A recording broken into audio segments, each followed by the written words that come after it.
You're such a silly dog.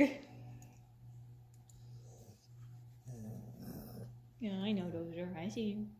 Hey, has table 4 decided what they want to order yet? And she's like, yeah, they want the larva pie. And he's just like, Carol! What the f? Why didn't you tell me sooner? What the f, Carol? Carol!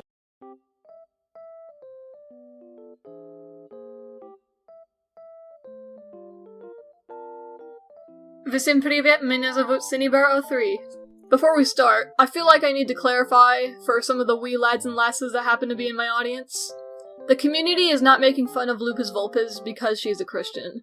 We are making fun of her because she refuses to take accountability for her action, let alone acknowledge her actions, and instead hid behind her Christianity when everyone got mad at her. This video won't be discussing that situation, but I felt like bringing it up for a moment. When that whole debacle went down, I heard from a few videos that Lupus was known for making a pilot, which I had seen the thumbnail for, but was never able to finish watching, because the first 4 minutes was so overwhelming to me, I just dipped like each time. I want to talk about that. I want to talk about the audience pilot.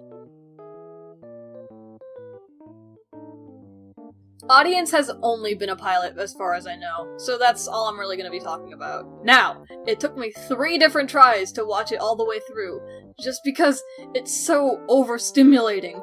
I'll explain what I mean by that in a minute, but let's break down what happens in this video. The video starts off with a theme song and intro sequence, which introduces us to the characters and their names. Not much else should be expected, in my opinion. The animation is fine, it's cute, it's acceptable, if not a bit stiff.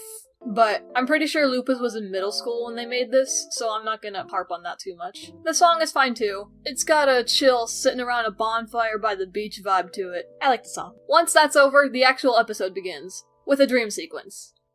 Already I hate this. I hate dream sequences. Starting off the episode with one is awful. Unless it contains information that we need to drive the story forward, like introducing a vital character, or maybe exploring a character's trauma or past through a dream, or even predicting future events. The dream sequence is useless and shouldn't be in the episode. It's padding, and you want to stay as far away from padding as possible when writing a story. Litho is the one having this dream. He's abruptly woken up by Mags, and she asks where Mingu is. He doesn't know where Mingu is, so she goes away looking for him. And then Mingu shows up like right after she leaves. Instead of calling for her to come back, because she couldn't have gotten that far based on the time it took for him to get there, they both chat. Mingu doesn't speak English for some reason, and there aren't any subtitles for him, so I don't know what's going on or why there's multicolored shards in his legs.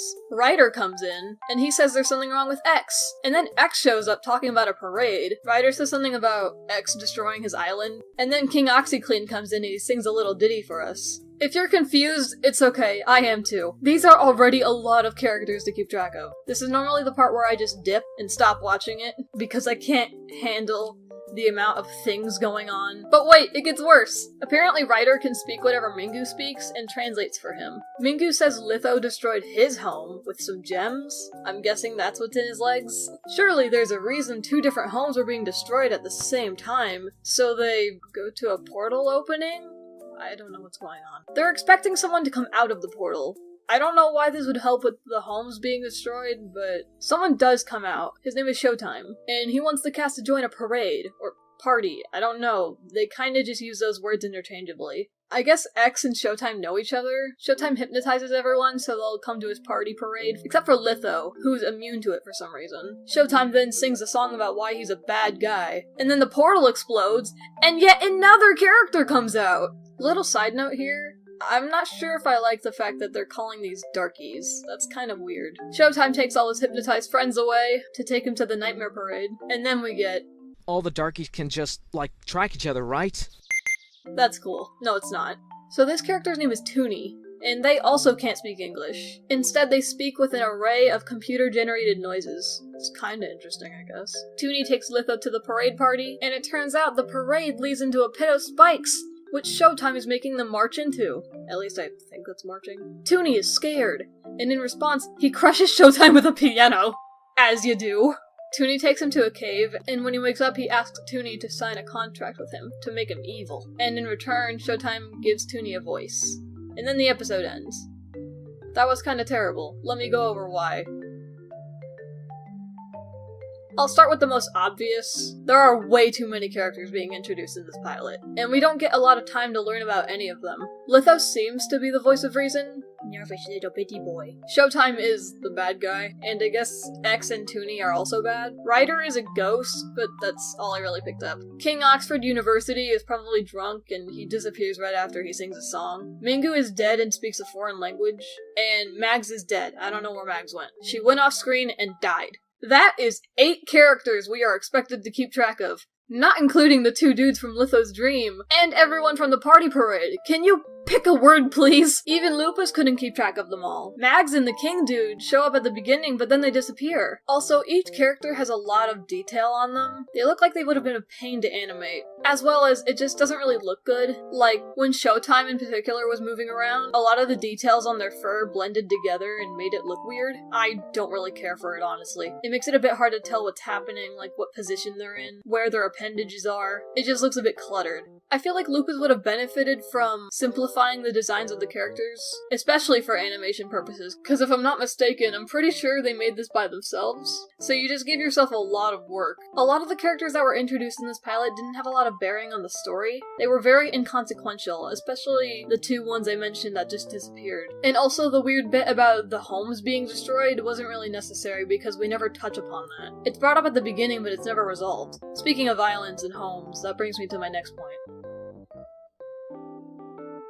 Audience takes a weird approach to explaining its world, which is to say they don't explain it at all. There are kingdoms, there are forests, there's a giant portal in the sky, and there's a big party on a cliff. That's really all we get. Normally when your story takes place in a fictional world, you find ways to explain the rules through circumstance. There are many different ways to approach this. For example, in My Little Pony, Twilight Sparkle, the main character, is sent to a town she's never been to. She doesn't know a lot of the customs there, so they are often explained to her from episode to episode. This also works with other ponies, simply not knowing about equestrian geography, other species, traditions, history, and so whenever it's brought up, it gets explained. This is what's known as a fish out of water scenario. Taking a character who's never been in this fictional world and putting them there, so that we, the audience, learn about this world with this character. Another example would be something like Beastars, which takes place in a world where anthropomorphic animals coexist, but just barely, because carnivores and herbivores are extremely prejudiced toward each other. The story is narrated by the main character Legoshi, and we see everything from his perspective,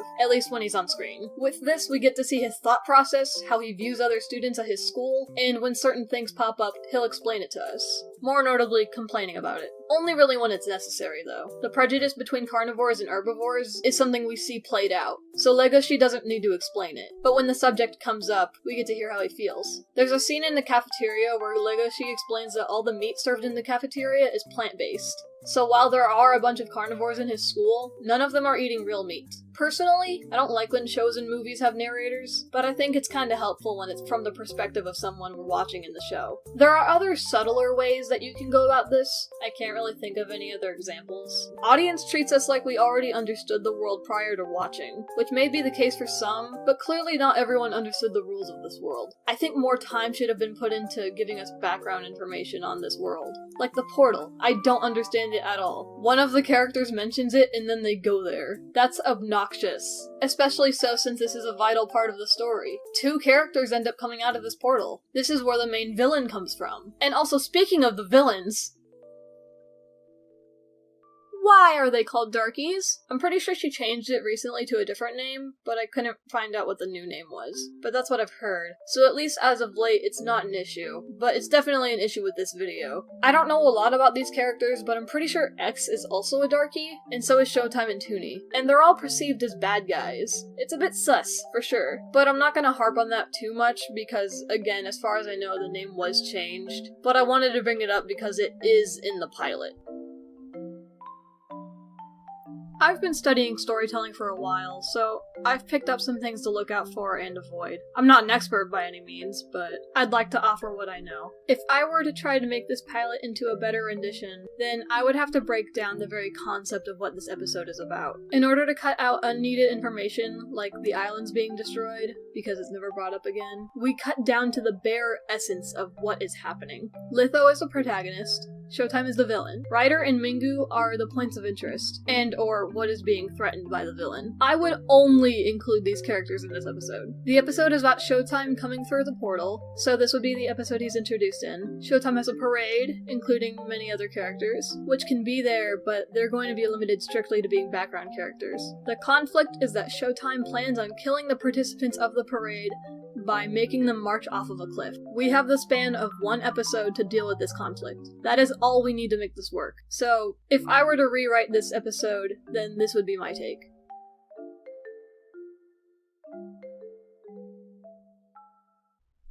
We would first start off with a few establishing shots of where the characters are. They're in a forest, so they're mostly going to comprise of calm woods, maybe some wildlife, and lastly, the portal, which may be shown existing, but acting dormant, as if it's open, yet inactive. Follow this with the portal suddenly acting as if it's glitching or something, to sort of make it clear to the audience that something is wrong. We would then cut to Litho, who is not sleeping, and is instead hanging out with his two friends Mingu and Ryder. They're talking to each other when they start either hearing weird noises, or notice strange things happening to the animals or the trees. Perhaps the portal is scaring the wildlife, therefore they're all running from it. Or the portal being active is causing irregular wind patterns or colors in the grass and trees. Or maybe it's emitting a smell that only ever comes from the portal when someone's trying to come through it. Litho and his friends notice this, and assume it's because of the portal, so they go to investigate. When they find said portal, they wait in anticipation, because they don't know if it's another one of their kind coming through, if they're a friend or a foe. They must be prepared for anything. All of a sudden, confetti comes out of the portal, and then Showtime comes out. He introduces himself, and everyone greets him and welcomes him to their world. Perhaps they show him around the forest and introduce him to the world's rules, maybe take this opportunity to explain the portal, in response to Showtime not understanding why they knew he was coming through it. During all this, Showtime is behaving very strange, very suspicious, like he's plotting something. They finish the tour and offer their friendship, and Showtime is so moved by their kindness that he wants to plan something that they can participate in. So he plans a party. He invites everyone, including Litho, Ryder, and Mingu. Ryder and Mingu want to join, but Litho is skeptical because of Showtime's mannerisms during the tour. He advises his friends against it, and though they want to, they understand Litho is just being concerned for their safety. Instead of getting hypnotized right away, they assure Litho that he's simply overreacting. And if anything happens, they'll be safe if they go together. And so they do go together. They have a gay old time at this party, except Litho, who is cautiously watching over everyone from the sidelines. The party ends with a parade. Showtime is the majorette who leads the guests as they march off into the unknown. Litho remains to the side, following slightly farther ahead than his friends, because he wants to get a better understanding of where the parade ends. Turns out it ends at a cliff. Showtime has wings, so when it comes to this point, he hovers above the ground until he reaches the end. Litho runs out and screams to warn the others, only to realize they can't hear him. They've all been hypnotized along the way to the cliff. By the time Litho realizes this, people are growing closer and closer to the edge. Showtime remains at the side of the river of people walking toward their doom. Litho is terrified, yelling out to his friends, but to no avail. He tries holding them back, but their will is too great. He doesn't know how to stop everyone, but he has to do it fast. He runs up to Showtime and tells him to stop, but he doesn't want to comply. He wants to see everyone die. Depending on the tone that Lupus was going for, some of the first participants could have already fallen over and died, only to set up the danger that they're all really in. Out of pure desperation, frustration, and care for his friends, he runs at Showtime and tackles him over the edge of the cliff. The camera doesn't follow them. There's the sounds of punches being thrown, yelling, screaming, and then there's a loud thud once they both hit the bottom. We cut back to the crowd, and they are slowly coming back to their senses. They realize what's happening. Some a little too late. Some of them did see what happened, but now that they're not entranced anymore, they look over the edge to see if Litho made it. And because he's the main character, he does make it. He's at the bottom, alive, on top of Showtime. He won, and while it was still at the cost of some of his neighbors, they all consider it a victory. Litho is declared a hero for saving everyone from Showtime, and his friends have a greater respect for him. And when we think the episode is over, the camera goes back to Showtime, and it reveals that he never actually died. He was simply knocked out. and he's coming back. He's coming for Litho. And that's my take on this episode. What did you guys think? Do you prefer the version I wrote? Would you have rather stick to the original? Is there something you think I missed? If you would be so inclined, you can leave a comment telling me your opinions, or even your own interpretation of the episode. In all honesty though, Lupus did make a pilot, and that's more pilots than I've ever made. She also made this when she was in middle school, so I can't harp on her too much for the quality. I'm simply reviewing it as a product. The product was bad, but for her age at the time, it was excusable. Now, this isn't to discourage young artists who want to write their own stories. By all means, go ahead. Write whatever you want to your heart's content. As long as it isn't harmful, you can kinda just do whatever you want. Your work right now probably isn't going to be good, but if you keep trying, then it will. Just look at me, just look at the things I've done. Look at the storytelling I used to do, and look at me now. If you really want to write good stories that keep people invested and gains you an audience, you can do that. But it will take time, and that's really all I want you to keep in mind. Once again, however, I want to bring up that Lupus Vulpes did some bad things. And while this video is not talking about those bad things, I don't want you to think I'm excusing what she did. I'll leave some videos about the situation in the description if you're actually interested. Until then, however, I have been Cynthia. This has been Synnibear03, talking about a pilot made by a middle schooler. Baka baka.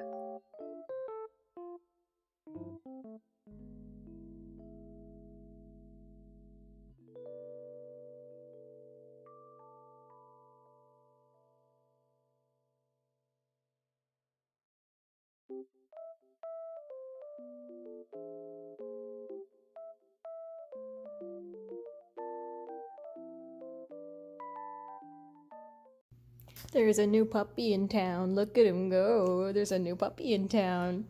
There's a new puppy in town. His name is Wicket. And he has just learned how to accept belly rubs. If he'll let me show his tummy. Let me look at your tummy. Stop trying to bite me.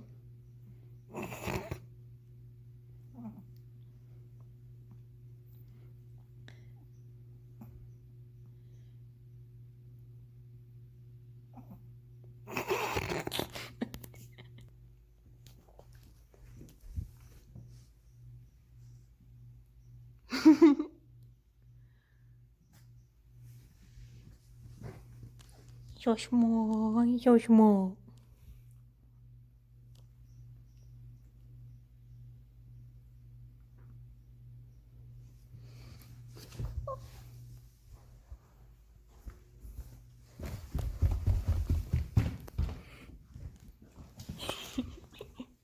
look at him walk. He does a little waddle.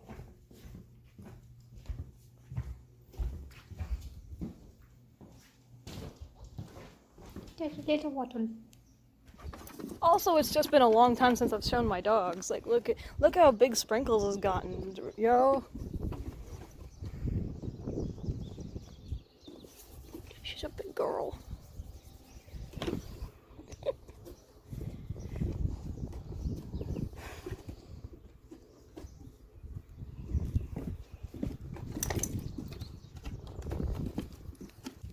And this is Dozer right now. He had a surgery, so he's wearing the cone of shame. His little claw got broke, so they had to remove it. He's not really happy about it at all.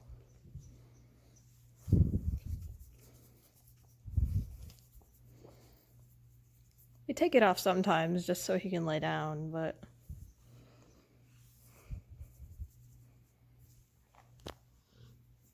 it's gonna be a few days.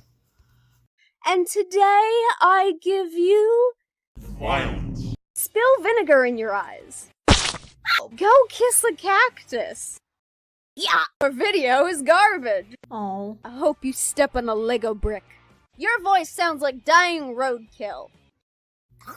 When your mother had you, she confused you for the afterbirth. Your parents are an example of two wrongs don't make a right. I'ma smack you into the next century. Before you, I'd never met someone whose age was the same as their IQ. You're proof that a human being can survive without a brain. Bash your head against a wall.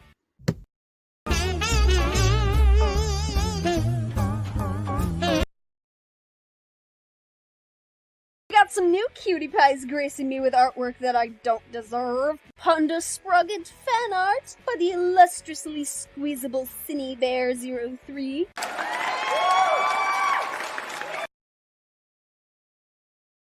Hi there. Do you like to beat bop?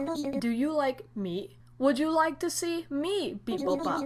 No? I'm sorry to say this, but that's too bad. So one of my most recent art projects has been I want to make an FNF mod for the lulz. I am literally learning how to make music, I'm learning how to code, Oh, come on! and all this funky stuff just because it looks fun. I've done plenty of other art endeavors that make no sense. I've made Minecraft texture packs, I've experimented with code edits in video games, I've spent more than 4 years trying to learn Blender. I've even started making an Outertale. I have too much brain juice. Now, this FNF mod concept idea has gone through many phases, and the first phase has been completed, but I don't want it. Okay, so originally my FNF mod was just gonna be a reskin for Boyfriend, and I was possibly gonna reskin all of the other characters in FNF with my own inside jokes and my favorite characters. The most notable in my brain being that I think I was gonna replace the dad character with Taffy, and I was also gonna replace the mom character with Sayu, and I was gonna have Mayday and Zook dancing in the background instead of the little demon people. I was also gonna give Cindy her own chromatic scale so it at least had some sort of value other than just not looking like Boyfriend. But in the amount of time it has taken to get to this point, I have changed my mind about what I want to do with this mod. I have a different course I want to take, but the sprite is already done, so if you would like to play as Cinny, then I will leave the Cinny sprite in the description. She's so cool. She goes hey, she goes she gets spooked, she has a bun, she gets Christmas, she even gets Minecraft. Don't you want to play with the Cinny Boyfriend sprite reskin? Just look at her go, she's so cool. I'm definitely not saying that because it's me. How do you use the skin? It's easy. You grab the folder that has your FNF exe files and such inside it. You duplicate that folder, that way you have one that doesn't have Cinny and you have one that has the Cinny. Download the Cinny. Link is in the description. Replace all the Boyfriend images with the Cinny images. There's a chance you might miss them at first. The Christmas skin and the Weeb skin are both in their own files, which sucks, but whatever. There might actually be an easier way to do this, I wouldn't know, I'm not smart. Just because I often try to combine technology and art together does not mean I am smart. In fact, I'm very technologically illiterate. I often have no idea what I'm doing. But I'm making an FNF mod, and this is the first thing that came out of that experience, and you can use it if you want, but I'm not going to. Bye!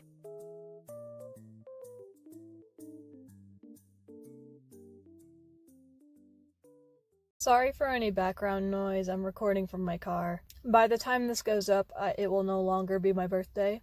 So, Всем привет, меня зовут Synnibear03.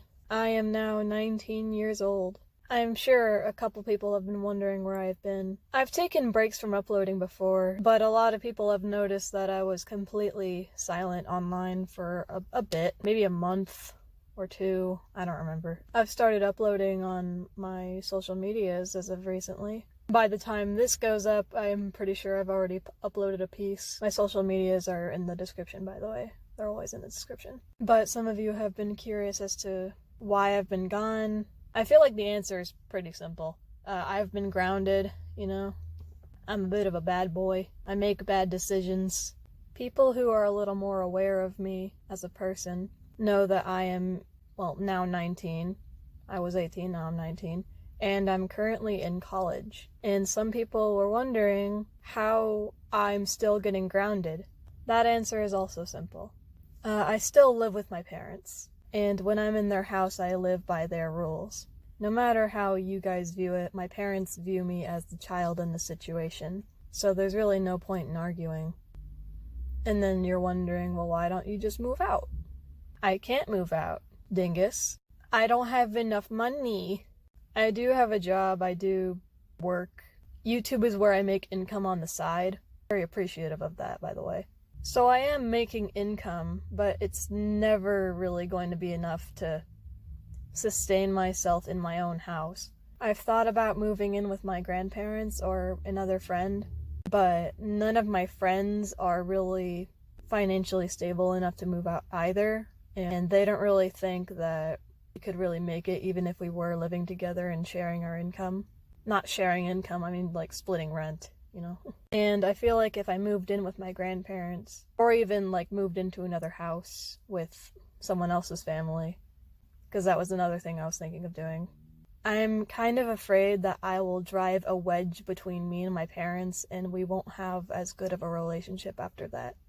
I know I complain a lot about my parents, but in the end I do still love them, and I sometimes worry that if I were to like suddenly leave, they might resent me for it. And even if that's not what happens, it's still a fear of mine. It worries me. I'm trying to get better at just making better choices and reaching the expectations my parents have set for me. But until I reach that point, I'm not going to be able to upload as much, or at the very least, I'm not going to be able to upload like super high quality videos. The video you're watching right now is made on Flip-A-Clip. I really like using Flip-A-Clip. But I just wanted to give like an update, as well as a wee happy birthday to me, 'cause it's my birthday. But I am grounded, so that sucks. I'm only grounded from my computer. That's a good thing to clarify. Computer is what I'm grounded from. I can still use my phone. That's how I'm posting my art. That's how I'm making my art. It's good. But yeah, a lot of my stuff is on my computer, and as of right now, I'm only really able to use it for college. So yeah, I might be able to pump out some animations. We'll see what happens. Bye.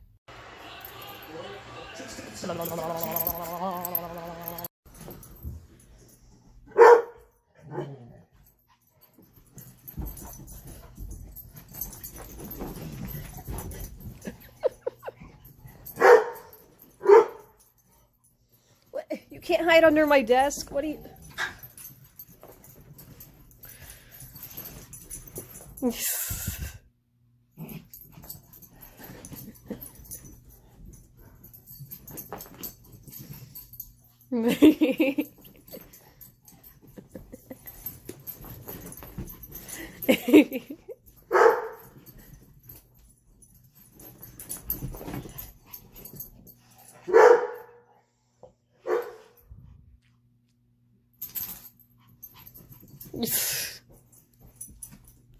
My slipper.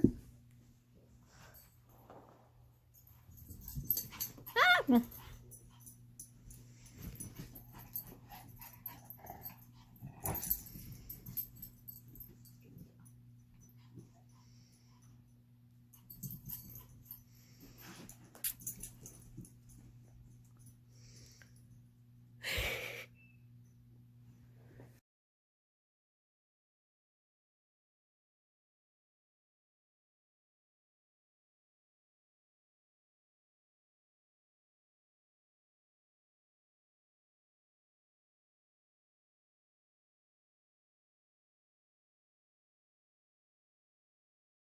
I don't think I really need to say that Kanye West has been a bit of a goofball recently, but he's been saying some things that are extremely dangerous. For those who don't know, Kanye West recently went on InfoWars to do an interview, and he said a lot of really weird things, mainly defending Nazis, and saying that he likes Hitler, and that's not good.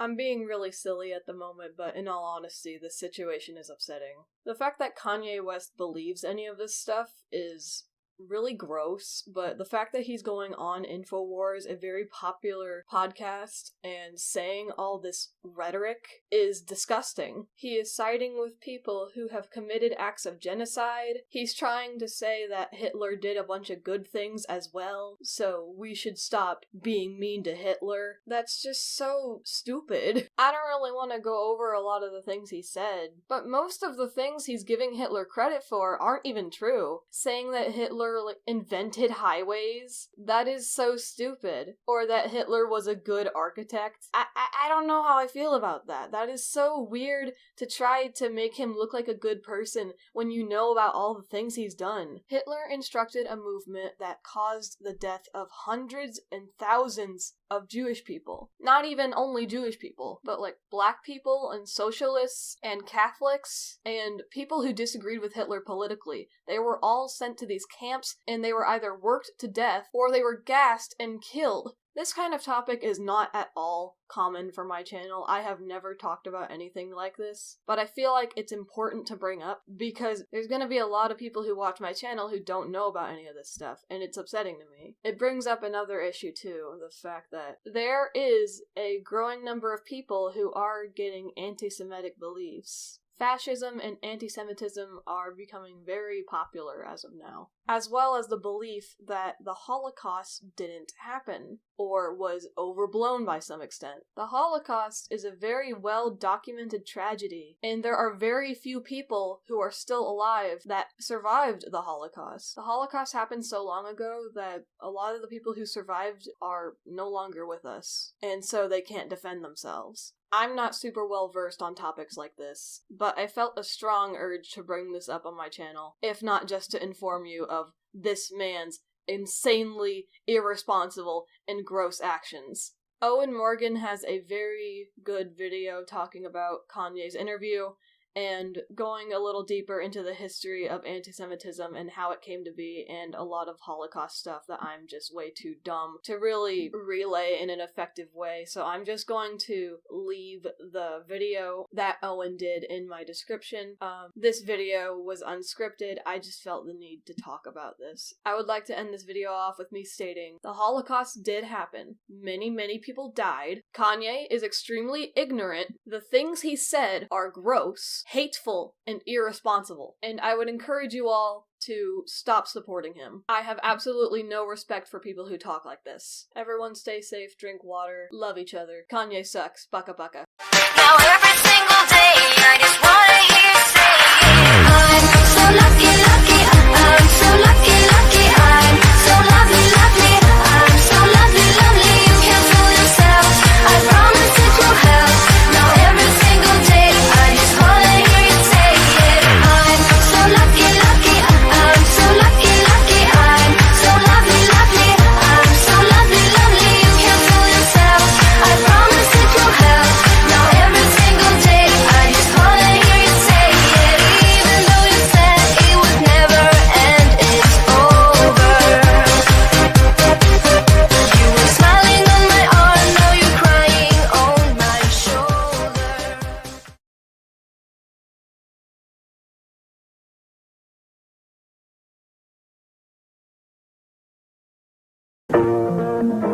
Hey, what are we doing out of the bottle?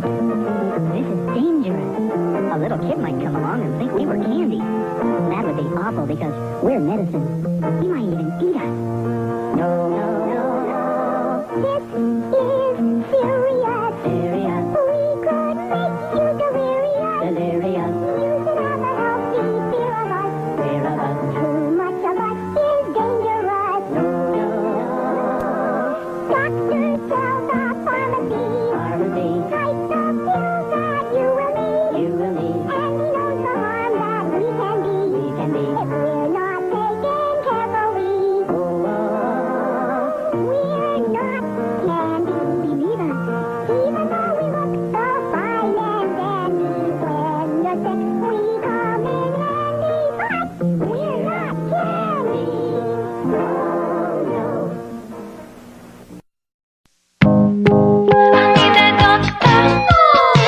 I'm not a doctor, but I think I might be able to help.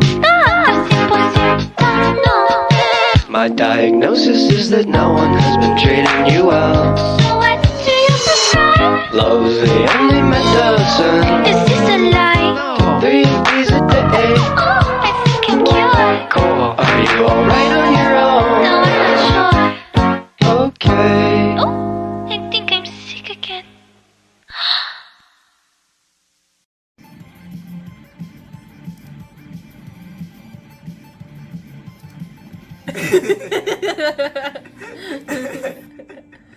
I can't with this. So I went on my Discord, link in description, and I asked everyone to send me clips of Manosphere type content. Things like Andrew Tate, Sneeko, Fresh and Fit, and boy did they come in clutch. If my chick said I want to do OnlyFans, I'm like, alright then cool, go do it. How much you made? 10 grand, alright, give me 8. Alright, cool. Why would, what woman is going to give you 8 grand? You're my woman, you're doing OnlyFans, you're selling my product. Bang out the machete, boom in her face, and then grip her up by the neck. Like, shut up! Men objectify women. That's the point of going out, and women live in a lie. We go out so that women can look like objects, and then we give them attention. That's what it is. And you're like, but women are queens, it should be looked at for their personality. No, you need to be a woman needs to be an object of beauty, you fucking idiot. Women lose sexual leverage, guess what? They have no power, because that's their only fucking power. It's the only thing that they use to manipulate men. And when you take that away from them, they're powerless against you. Women's value must be preserved. They can't be trusted to handle anything of greater responsibility, anything of greater importance than daily household chores and taking care of babies. Not taking care of children, taking care of babies. You cannot provide anything other than pussy. That's all you got. You got a mouth, you got pussy, but that's it. You got no logic. You're not really empathetic. You have a lot of feelings. You're definitely emotional, but it's not empathy. That's all you got. Всем привет, меня зовут Synnibear03. I thought all of that was awful. Can someone tell me why this is becoming so common? A lot of these talking points have existed for a long time, but all of a sudden they're very, very mainstream. Why is Sneeko constantly in my recommended, and why is he always saying weird stuff? Who's this Andrew Tate guy and why did he get arrested? What's Funky Frogbait doing in here? I am strapped for content, and this is a topic I'm very annoyed by and very passionate about. So I collected a bunch of clips and I want to respond to them in this video. These are all from wildly varying sources, and I feel the need to note, most of the clips I got are from other YouTubers who are also condemning this behavior. It just made it a lot easier to find these clips, because for some reason looking for them on my own leads me nowhere. It may have something to do with a lot of these people getting banned, but whatever. All the videos I use will be in the description, and let's just jump right into it. I want to do OnlyFans. I'm like, alright then cool, go do it. How much you made? 10 grand, alright, give me 8. Alright, cool. Why would, what woman is going to give you 8 grand? You're my woman, you're doing OnlyFans, you're selling my product. Wow, what a start. Just being real blatant and upfront about how you view women, huh? It is astounding to me that this man has any form of audience when he says stuff like this. Bro admitted that he views the women he's dating as products, things which can be sold and traded. But I'm just stuck on this awful deal he sets up. What woman would agree to that sort of deal? I make 10 grand and you take 80% of my earnings? In what world is that fair when she is the one making the content? What in God's name makes you think you are so important that you are entitled to 80% of your girlfriend's earnings? What did you do to earn that money? My assumption is jack all. The very obvious problem I have with this clip is that Andrew Tate very clearly does not see women as people. And I just have to wonder, how do people just listen to him still after that? Top tier incel shit. 11 out of 10. Would smack his bald head. Alright, I get this question all the time. Should you get married? Guys, you should not get married unless you want to have children. And if you want to have children, then you need to vet the hell out of the potential mother of your children as hard as hell. She needs to be a good woman first, guys, because remember, beauty fades, but character doesn't.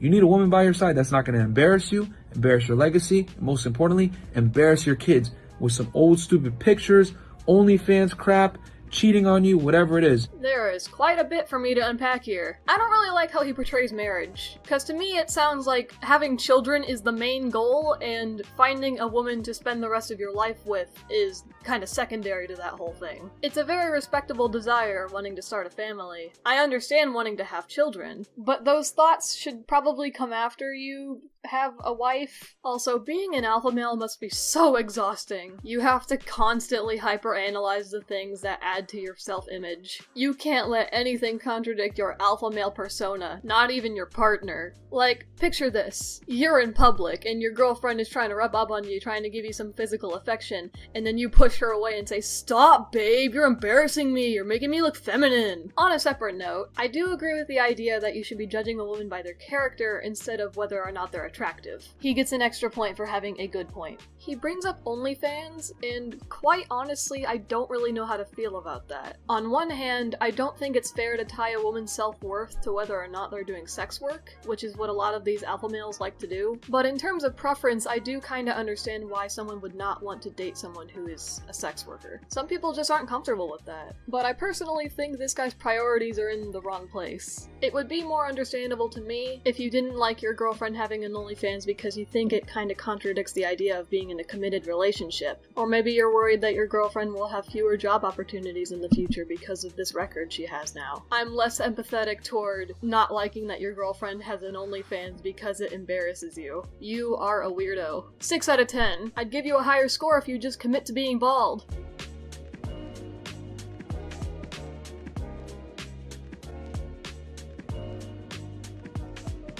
It hurts my feelings that you see me as a collection of parts to be seen and used for your pleasure as a man. Your hurt feelings do not determine what is moral or right. God commands me regarding you to let her breast satisfy thee at all times. I am to use your body for my pleasure whenever I so desire it. Honestly, that face says it all. So, fun fact about me, I'm a Christian. I was raised in a Christian household and I have very Christian beliefs. But don't worry, I'm a cool Christian. I love the gays.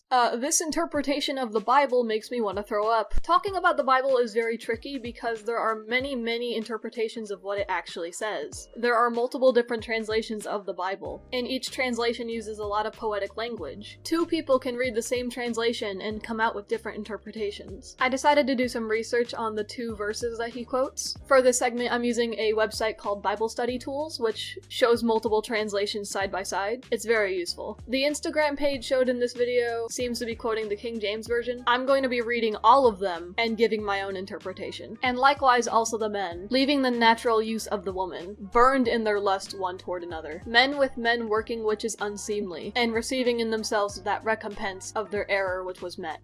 And the men likewise gave up natural relations with women, and were consumed with passion for one another, men committing shameless acts with men, and receiving in themselves the due penalty for their error.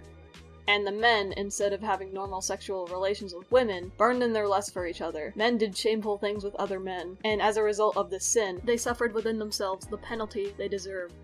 Sexually confused, they abused and defiled one another. Women with women, men with men, all lust, no love. And then they paid for it. Oh, how they paid for it. Emptied of God and love, godless and loveless wretches.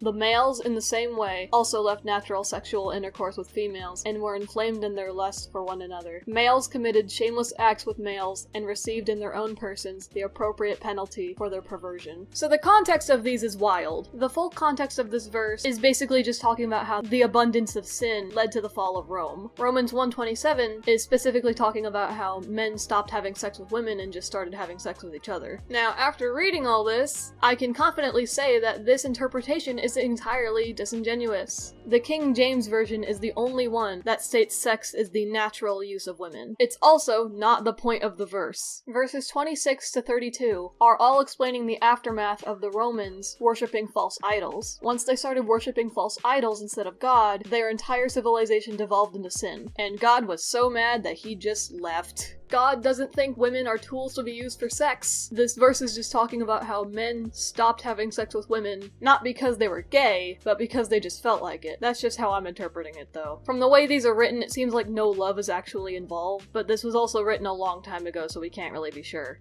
Also, side note, I'm recording this video in May, but I think there's a huge chance this will end up being released in June. And if that ends up being the case, I am so sorry. God loves all of you, no matter your sexuality or your gender. God loves all his creations. And if anyone tells you otherwise, they are wrong and they're stupid. With that being said, let's look at this other quote he uses. Let her be as the loving hind and pleasant roe. Let her breast satisfy thee at all times, and be thou ravished always with her love. A lovely deer, a graceful doe, let her breast fill you at all times with delight, be intoxicated always in her love. She is a loving deer, a graceful doe, let her breast satisfy you always, may you always be captivated by her love. Lovely as an angel, beautiful as a rose, don't ever quit taking delight in her body, never take her love for granted. A loving doe, a graceful fawn, let her breasts always satisfy you, be lost in her love forever. Not gonna lie, I thought this was gonna be really gross, but I kinda just find it sweet. Proverbs 5, the book being quoted, is talking about why you should not cheat on your wife. Proverbs 5:19 is saying that you should cherish her. That is so sweet. It is not saying that you can just use your wife for pleasure whenever you so desire it. That is disgusting. It's saying to cherish your wife and the love she gives to you, not take advantage of her. You disingenuous, homunculus turd muncher. 3 out of 10, screw you, I hate you. Pastor, my husband wants me to have sex with him even when I'm not in the mood. How can I have sex when I'm not in the mood? The same way you have sex with him when you are in the mood. I don't understand. Isn't sex always supposed to be mutual desire between two people for one another? No. The Bible says sex is a duty in marriage. Duty sex sounds very dull and unromantic. How could any man want that kind of sex from his wife? That's actually a great question, Becky with the blonde hair. What kind of absolute psychopath would want to have sex with someone who doesn't want to have sex? This is just a reminder that you should probably watch Funky Frogbait. I like her a lot. For this clip, I'm not even gonna do any Bible research because I feel like it should be obvious. Men and women do not owe each other sex. Don't think that for even a second. Just because you are married does not mean you are able to pressure her into having sex with you. There's a word for that. There's a word I cannot say, but no one likes it. Consent is everything. Your partner owes you nothing. Get out of my house. 0 out of 10, the police are at your door. What to do if you have a girl at your place and she says, no, I don't want to have sex? Cool, no problem. I respect your boundaries. But what you're gonna do is, you're gonna pull out your phone, get up and walk into another room. You're going to either call another girl or pretend you're talking to another girl. Then you're gonna come back out and tell her, hey, listen, it was nice hanging out with you, but you gotta go now. And then you let her mind race thinking, oh, this guy really just called another girl just now? I better either A, give him what he wants because he's gonna kick me out of here and I might lose this guy, or B, she never wanted to have sex with you in the first place and you get rid of a time waster. You're welcome. Like a lot of these, I feel like I shouldn't have to say why this is bad, but we're here for a reason. Imagine saying that someone is wasting your time because they don't want to have sex with you. Do you realize how depraved and pathetic this makes you sound? I got this girl in my room, but she won't have sex with me. I better call someone else. This girl's wasting my time. You absolute gremlin. Get a hobby. Develop some creative skills. Maybe develop a personality while you're at it. Have you considered that maybe you're the one wasting her time? Maybe she just wanted to hang out with you. Maybe she liked you and she just wanted to get to know you a little better, only to see you pull off this wacko stunt, and now she only sees you as a weirdo sex ghoul. You are not worth being tonight's problem. If I was that girl, I would say good luck and good riddance. You suck. 5 out of 10, commit to the bald. I'm gonna be honest with you guys, talking about all this gross stuff is really exhausting. Listening to all these incels say their incel shit is really tiring and upsetting. Responding to these weirdos kinda eats at my soul. I hate the fact that respecting women is such a difficult concept for these people. So we're gonna take a quick breath, and we're gonna watch a clip from Brittany Renner. I got this clip from Noah Samson. Brittany did an interview with the Fresh and Fit podcast. She confronted them on something they said before the recording happened, and it's just kind of funny. I'll let y'all watch it before we get to the next clip. That you warn guys about girls like me, so tell me about girls like me. Just Humor women me. in general. Like, I mean, Well, no, but no, don't women in general, because you literally specifically said before we got on here This is all off-camera that conversation. you did say that That's true. you warn guys about girls like me. So now that we're face to face, what kind of girl am I?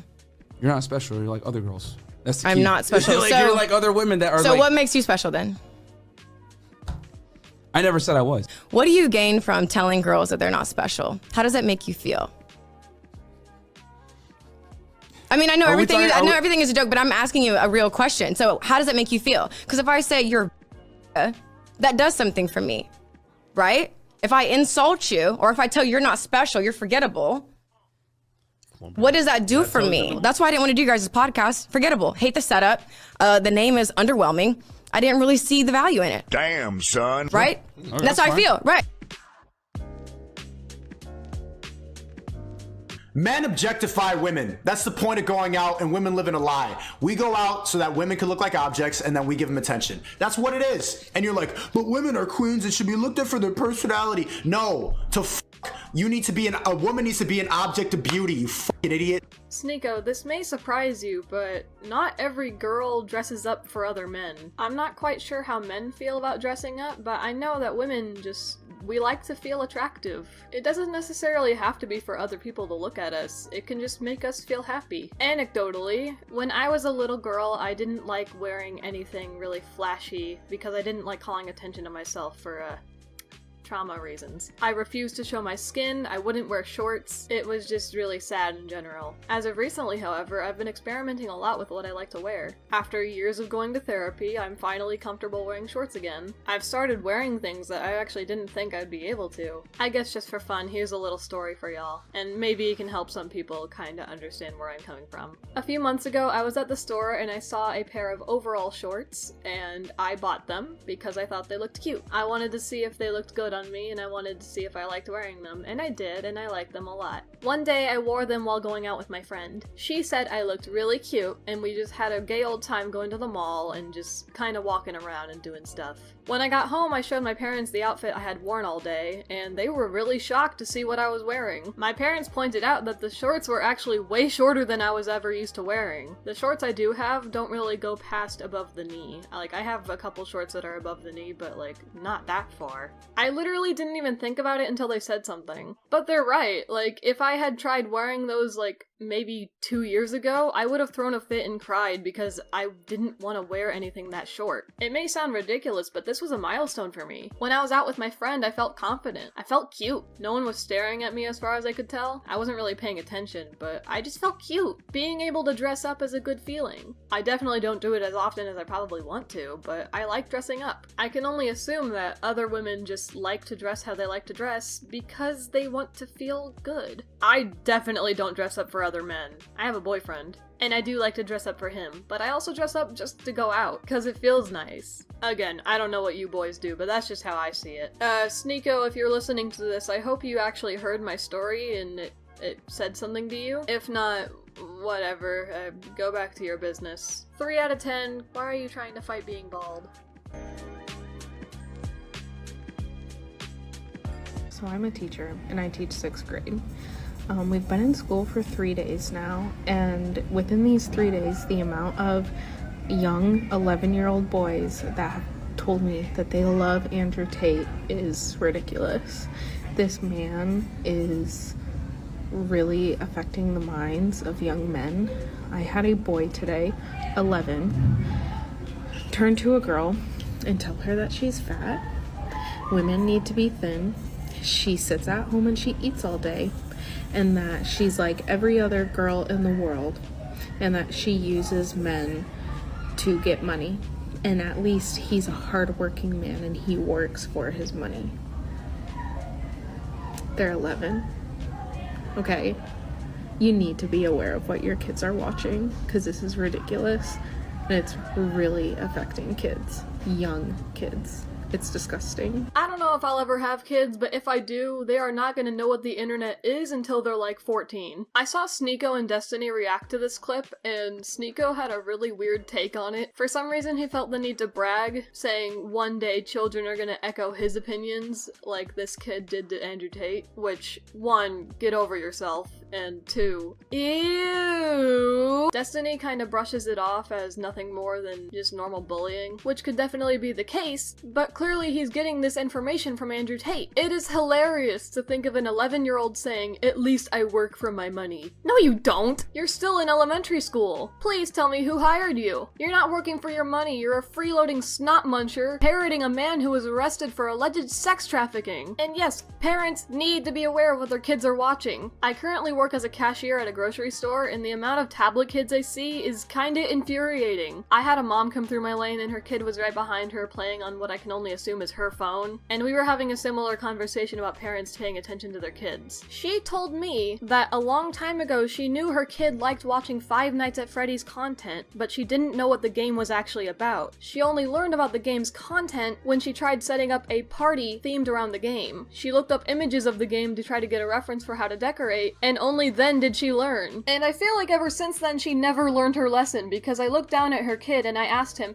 "Hey little kid, do you like Poppy Playtime? And his eyes lit up, it was so cute. He told me he loves Poppy Playtime. And then he came up to me and he showed me his phone, and I was so saddened to see that he had pulled up an app that was made to replicate Friday Night Funkin', but with the Poppy Playtime characters. I would pull up an image if I could, but I cannot for the life of me find this app. The main screen was just a dark room with Poppy Playtime sitting on a boombox in the middle of the room, and it was tweened really badly. It was so strange, and the mom still seemed none the wiser. It drives me insane. Pay attention to your kids, and if you can't do that, then don't have kids! 7 out of 10, this teacher deserves a vacation.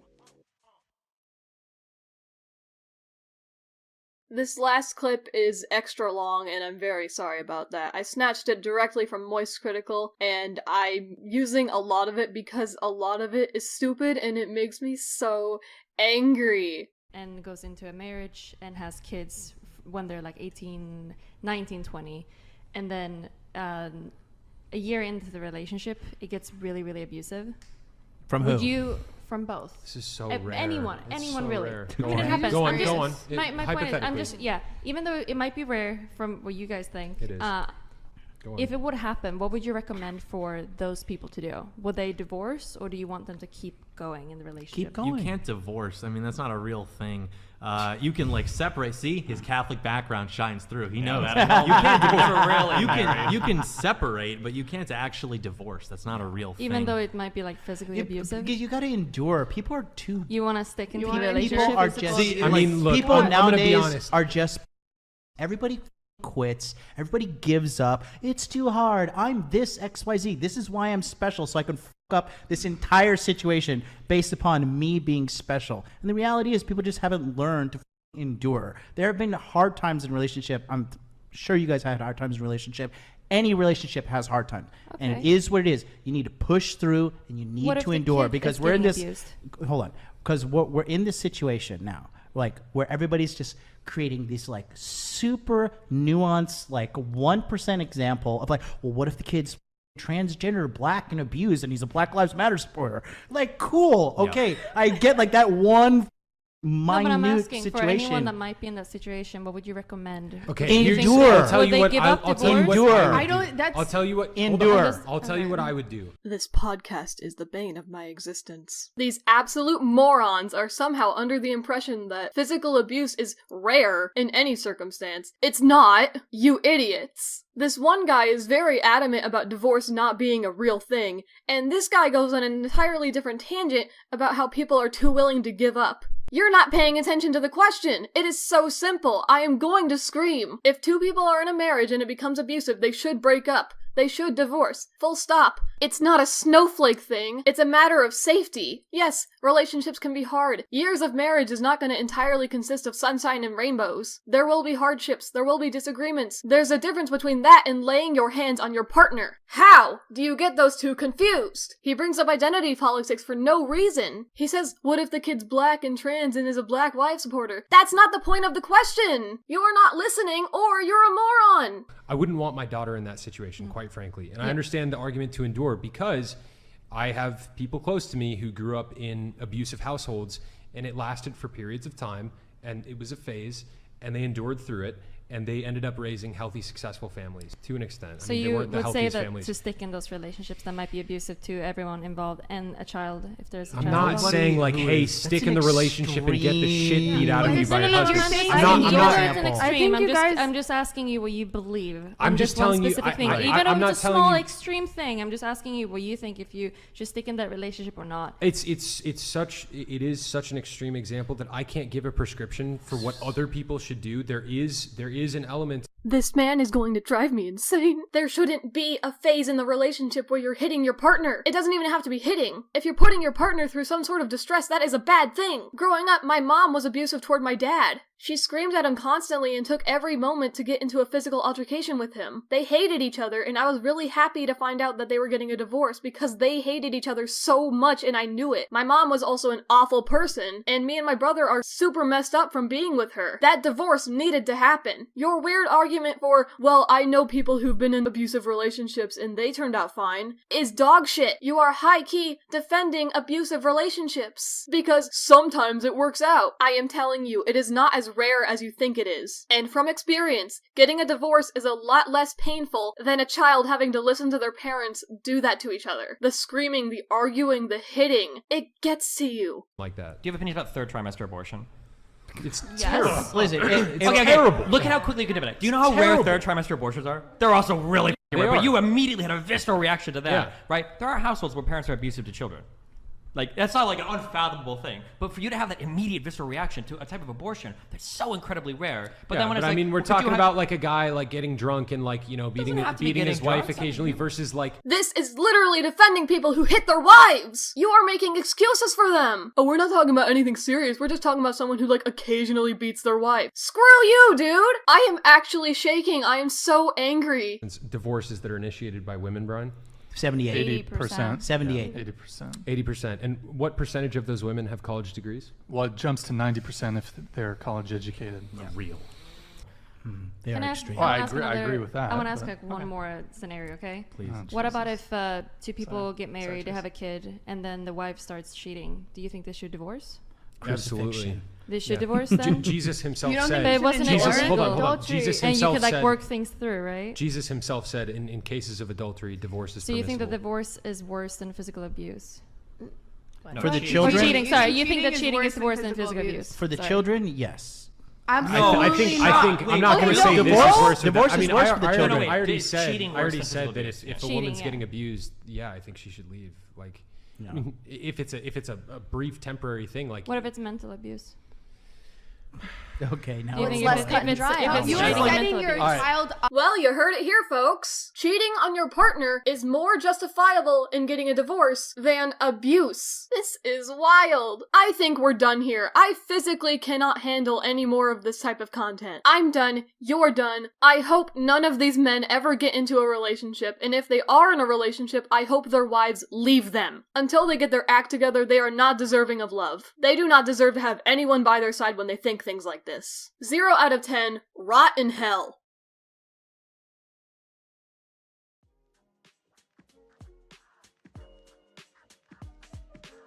So that was the video. I hope you all enjoyed. After viewing all this, I encourage you all to take a quick mental health break. While at first this video was fun to do, it has become very mentally straining. Nevertheless, I do want to try making more commentary-like videos because that's the content I enjoy watching the most. And I know people in the art community really like commentary content because it gives them something to listen to while they draw. So I hope you enjoyed watching me. I hope I can make more content like this in the future without getting so angry. I hope you all have a wonderful day and a wonderful Pride Month. God bless all of you. I am Synnibear03. Paka paka.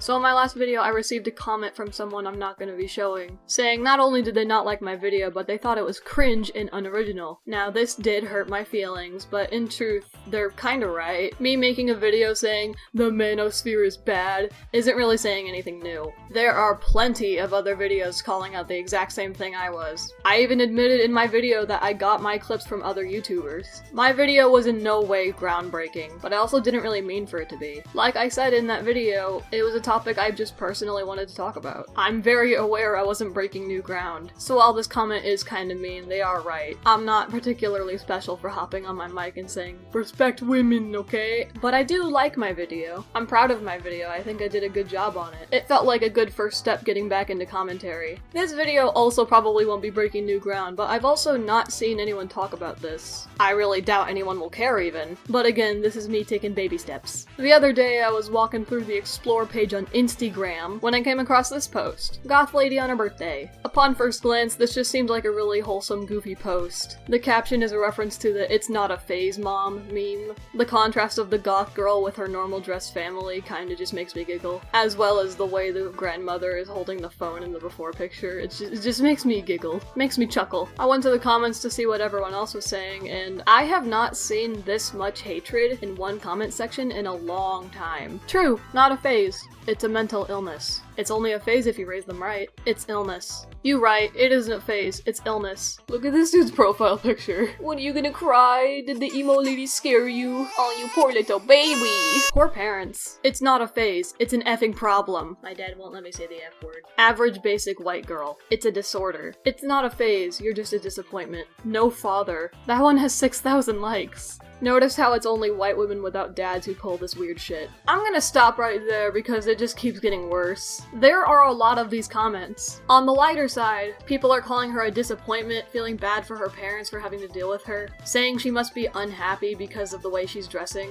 implying something must be wrong with her. And on the heavier side, people are implying that she grew up without a father, saying it's only ever white girls who ever do this kind of stuff, which isn't true, by the way. Weird Christians trying to imply that she needs Jesus because Satan is trying to get a hold of her, and even people implying that she was not beat enough as a kid. Are y'all okay? In this day and age, I was under the impression that we were done making fun of goth people. I was so caught off guard by a lot of these comments. Are y'all aware that being goth is simply a fashion choice? The goth, emo, punk scene stuff is all just a fashion choice. The girl in the picture isn't even wearing anything that over the top. She's just wearing dark clothes with pale foundation and dark makeup. I have seen much crazier goth attire in my day. This is very tame. Now, just to be clear, for as many bad comments as there are other people trying to defend the girl in the picture. Some people are complimenting how she looks, saying she looks very pretty, and I agree. She looks gorgeous. She's very cute. Seeing these pictures side by side tell me that her style has matured with age. She seems very happy in her later picture. Some people are,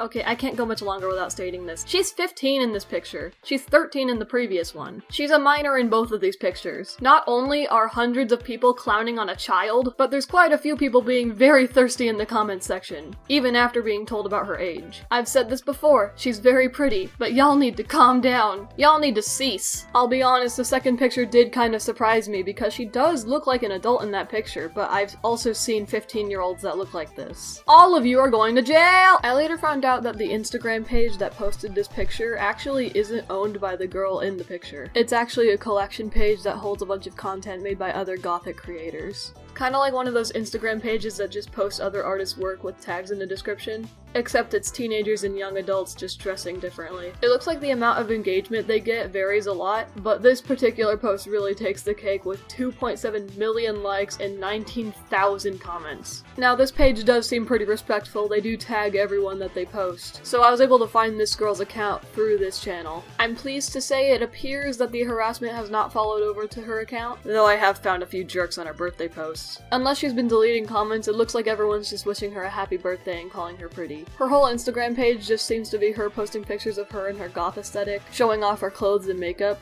Not exactly my cup of tea, but she seems to be enjoying herself, and that's really what matters here. While she's definitely the one with the most attention on this page, she's actually not alone. I found 2 other posts on this collection account with people in the comments just being really rude. One was a makeup tutorial that actually mentioned the previous post, and the other was a goth mom giving a message to other goth moms. The comments on the makeup posts are relatively tame compared to the other ones, but they're still really rude. 50 kilograms of makeup right there. Left the video before you could apply all that she. This is just a clown. Bro really said clown emoji. Then they wash all that stuff and it all goes down the drains. Stop contaminating. I'd rather be dead at that point. It's a little mean. Evil people still exist? Desaged kids. I don't even know what they were trying to say. This ain't no clown exhibit. Not sure why people like looking like a ghost. This pretty girl ruined her face for ghost makeup. You need God. I wish I was a girl so I could be a sexy goth chick. That one's just kind of funny. MFs be like, I want a goth girlfriend until they see what actual goths look like. Goth sucks. Jesus is the way, the truth, and the life. True, but has nothing to do with the post. That's why I don't trust girls. They buy their beauty from Marketplace and they expect us to treat them like a queen. How to look like a shite. That's weird as stay normal. Okay. People really asking for the tutorial? I mean, who really asked for a makeup tutorial from her? Again, very tame compared to the other ones, but they're still just unnecessary. You didn't need to say all this. I really don't see what the issue with this is. What do y'all have against girls wearing makeup? She looks pretty with and without it, in my opinion at least. Makeup is fun and it should be fun. Although looking at this video kinda just makes me sad that I never learned how to wear makeup. If I knew how to wear makeup, I would probably try out this look. Maybe just without the foundation though, I don't think I'd look good being that pale. But I might want to try out the eyeliner and the lip lipstick. If only I knew how. The emo mom definitely has worse comments. The video she made is just her walking through a mall with her little daughter, and her message in the video is basically just saying, I can be goth and be a good mom at the same time. Goth moms rise up. It looks like her daughter might be taking an interest in the goth attire too. They both seem very happy in the video. It's very cute. The daughter is cute, the mom is very, very pretty. I love them both and I wish the best for them. But let's look at the comments. She is not invited to the cookout. I know this was intended to be rude, but I just kind of find it funny. This is demonic. Like, society is supporting people to look like this, not the other way around. Fear God. Poor kid. Freak show for a mom. That's just rude. Personifying darkness, hate, and depression in a fashion style is not a good thing, and it will infect your child with the same mental illness. That's just kind of harsh. Again, calling it an illness, like what's the deal? It's not society's standards. There's many reasons as to why this is not okay. Bit dramatic. Actually, there are standards of what a mother should look like. This is not that. Actually... This woman thinks she's breaking the glass ceilings in the patriarchy with this. Wait, what? What? Also, how do you not spell ceilings right? You can just Google that word. Why did you have to do this to me? This right here is a disgrace. Poor kid. She needs a family that will teach her the ways of goth. Oh no. Not this satanic, disgusting goth culture. Next thing before you know it, the mom is going to let her daughter transition into a- oh my gosh. Hatred. Nothing but hatred. There seems to be this weird consensus about goth people and satanic stuff. Like, sure, I guess, but not really. I've seen some goth people incorporate satanic symbolism into their clothes, but obviously, not all of them are like that. Some satanic people dress up goth and they incorporated that into their style, but not all goths worship Satan. They're not all demonic. This just keeps reminding me of like the Dungeons and Dragons being satanic thing that happened a while back. There's also just different types of gothic attire and styles. There isn't just the gothic demon aesthetic. There's also goth angels, goth clowns, there's Lolita goth. You also have the style of punk, emo, scene. I'm sure there's more that I'm not thinking of, but the term goth holds a plethora of different styles and different aesthetics. Can we just let people dress how they want to dress? I seriously thought we were done doing this kind of stuff. This all feels very old-fashioned and stupid. Let people dress how they want to dress, let people do what they want to do. As long as they're not hurting anyone, it shouldn't bother you. No one's saying you have to like it. No one's gonna turn you goth. You do you, I'll do me. We won't do each other probably. I'm Synnibear03. Paka paka.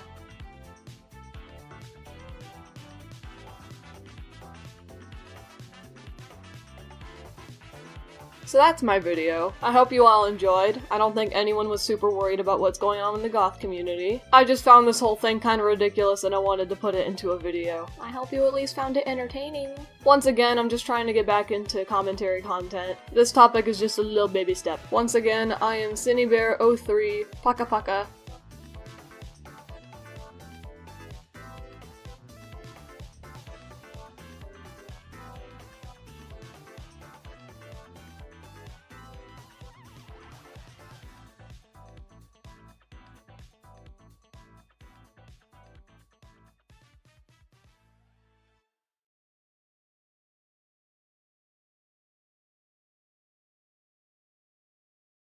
So in my last video, a lot of people in the comments were correcting me on a comment I made. I stated that goth, emo, punk, and scene were simply fashion choices, but a lot of people have pointed out that while it is a fashion choice, it's also heavily based on music culture. I knew beforehand that goths tend to listen to alternative music, but I didn't think it was an actual part of the culture. Oopsie daisy, didn't realize it. Moving on. Всем привет, меня зовут Synnibear03. Today's topic is about Twitter, and its possible decline. After Elon Musk bought Twitter, he made a bunch of really weird changes, and everyone's talking about Twitter's decline. You may have noticed I used the word potentially earlier, and that's because I don't really see it, honestly. Other than Elon's decisions being kinda pooey, I haven't noticed anything substantial on Twitter, but I'm also aware that my Twitter experience is very different from others. I've sealed myself in a little echo chamber in my corner of the internet, so much so that I would say my Twitter experience has been positive as of this point. Could you believe that? So even if I'm not seeing anything, that doesn't mean nothing's happening. trolling, and I'm aware of that. But let's bring up those changes real quickly. The first major update that Elon did was Twitter Blue. Elon created a subscription service so you could pay to have the blue checkmark next to your name. Originally, the blue checkmark was to verify that you are the person you say you are, and it was mostly used for large figures, like YouTubers, celebrities. And all of a sudden,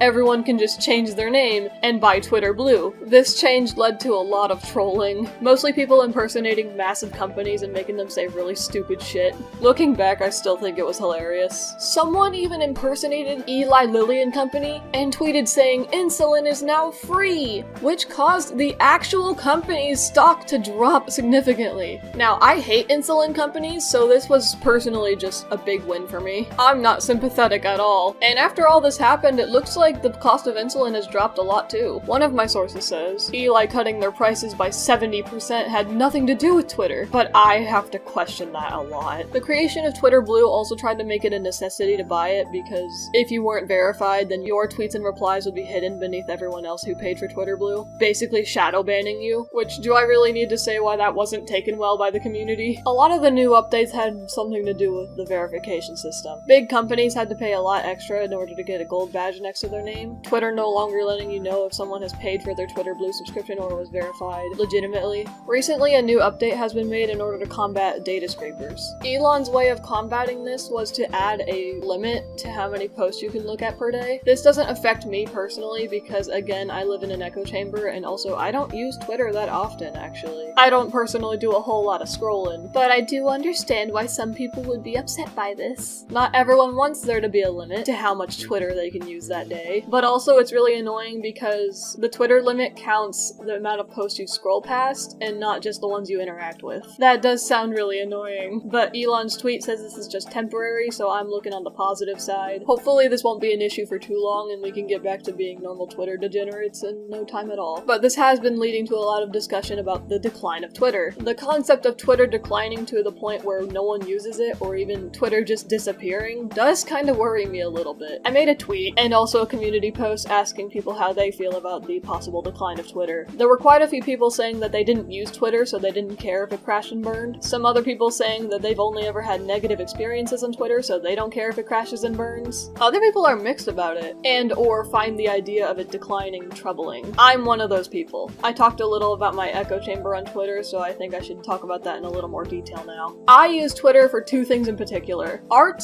and brain vomit. On Twitter, I follow a lot of YouTubers and a whole lot of artists. Twitter has exposed me to a lot of talented people that I like to just look at, and for that reason, I like scrolling through Twitter because it shows me a lot of pretty artists. I love looking at people's art, and I love posting my own art and having people react to it. I love when people interact with my art. Everyone watching this, please comment on my art. It makes me happy, please. I post my art on 3 different platforms, used to be 4, because I want to expose my art to as many people as possible. I want people seeing my art. And of course Twitter is one of them because a lot of people use Twitter. And from my experience, it feels like a very artist-friendly platform. Of course, people would argue that Twitter is no good because of the huge amount of toxicity on the platform, which I have experienced, but definitely not as much as everyone else has. Fun fact, I've only ever gotten in one fight on Twitter, and we were fighting over Avatar: The Last Airbender. That was my first ever Twitter fight, and it was my last. So yeah, I like Twitter because I like art, and Twitter is a good place for me to look at art. If Twitter disappeared tomorrow, I will have lost just one platform, but it's a platform I like. Sure, I also have DeviantArt and Instagram, but I like having all 3. I also use Twitter for the purposes of keeping up with people I like on YouTube, and also memes, and boobs. There's been quite a bit of talk about competitors for Twitter, the most relevant one as of right now being Threads. I hate Threads.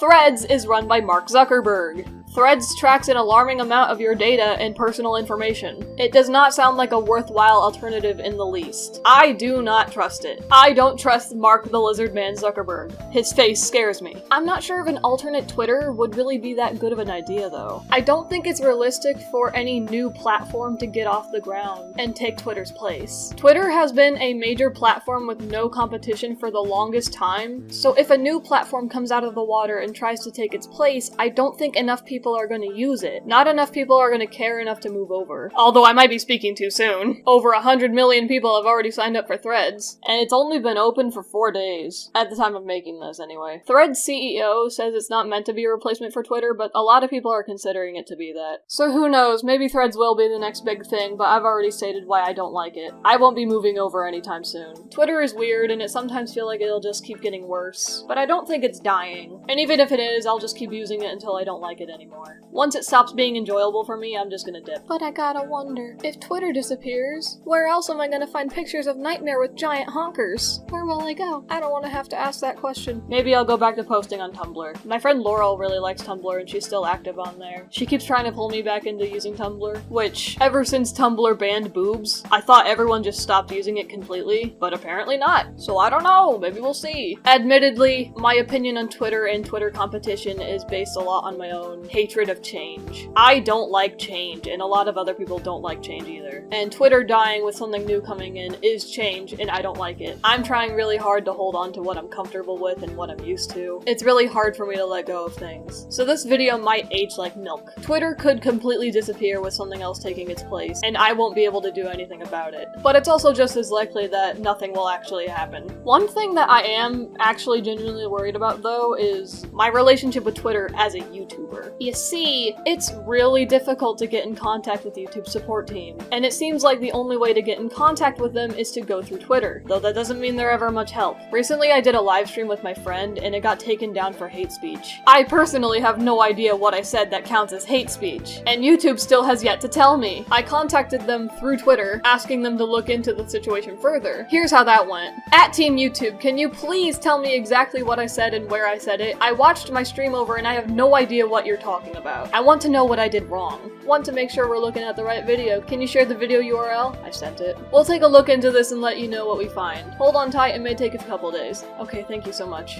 Thanks for your patience. After a thorough review from our policy team, unfortunately your video won't be reinstated. We understand this wasn't the outcome you were hoping for, but please review our policy on hate speech to avoid this in the future. Can you please tell me exactly what I said that would be considered hate speech? I genuinely don't understand this. We recommend checking the article we've shared. So yeah, YouTube sucks and it's really sad that we have to go through Twitter in order to talk to them. But as of right now, that's the only way to talk to them. So if Twitter disappeared, then I'm not sure what we'd be able to do after that. In conclusion, I would personally appreciate if Twitter didn't die. I enjoy it quite a bit. And unless Twitter becomes downright unusable, I don't think anything's gonna really come of this. Maybe just don't give Elon any ideas. I am Synnibear03. Paka paka.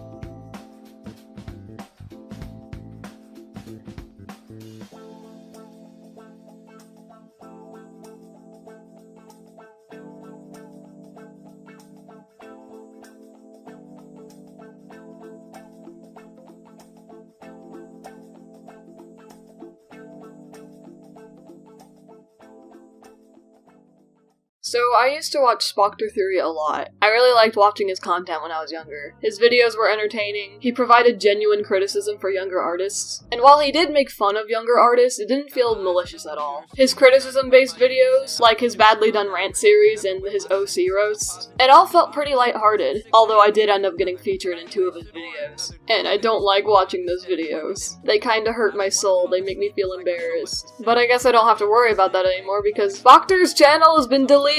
Oh no! What happened? Spookter, where'd you go? What? I can't watch any of your older videos now. That sucks for me in particular. No. Okay, I'll stop. Всем привет, меня зовут Synnibear03. I want to talk about the Spookter drama. So what happened? Where'd Spookter go? Allow me to summarize a lot of things. Back in the early ages of 2018, Pentagrin and Stories were caught rubbing their hands together all malicious-like. They both claimed that Spookter Theory was sexting a- Oh god!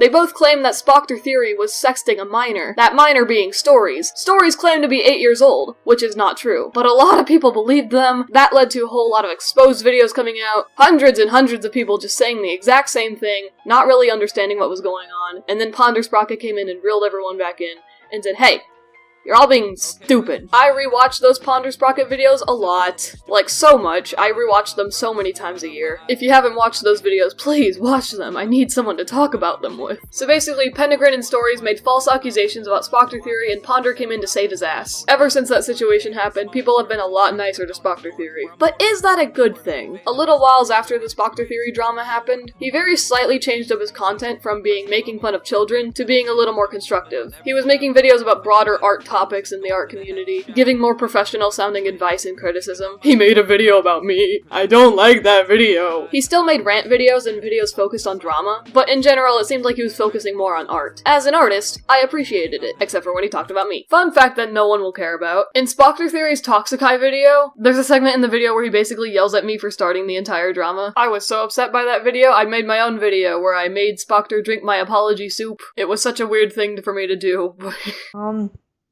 Cynthia knows Spoctor, but, I remember that enlisted video where she forces Spoctor to eat her soup, because she wants to apologize to him. Guys, I have no idea what's happening.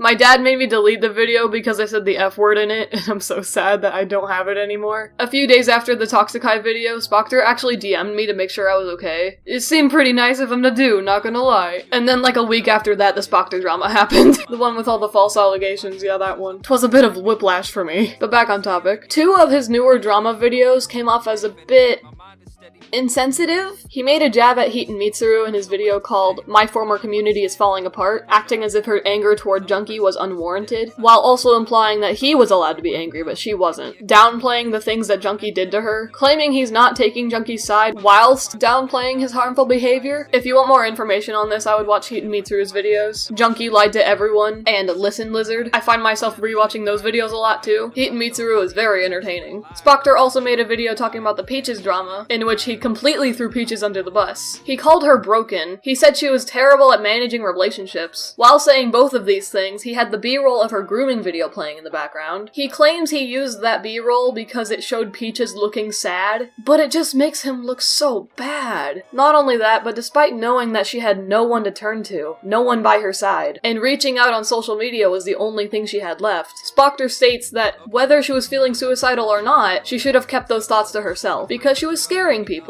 What the hell is wrong with you? What makes the situation even worse is that when Peaches got him in a call, he completely disregarded her. He ran his mouth, he spammed the mic, and then he left, acting like a complete fool. She got in a call with him wanting closure, and he trolled her. She and Leo Convoy were able to get him back into a call, and he just sounds so defeated, and I have to wonder why. He sounds like a sad child. Like, maybe he got scolded before he got pulled back into the call? It's so weird.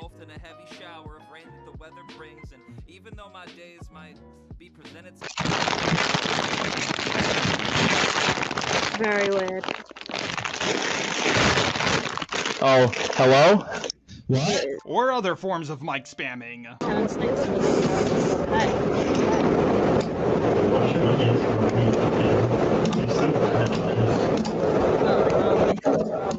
No.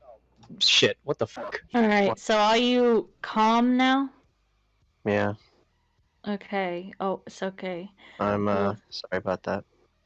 Yeah, it's fine, I guess. So we're able to have a proper talk now? Yeah. Awesome.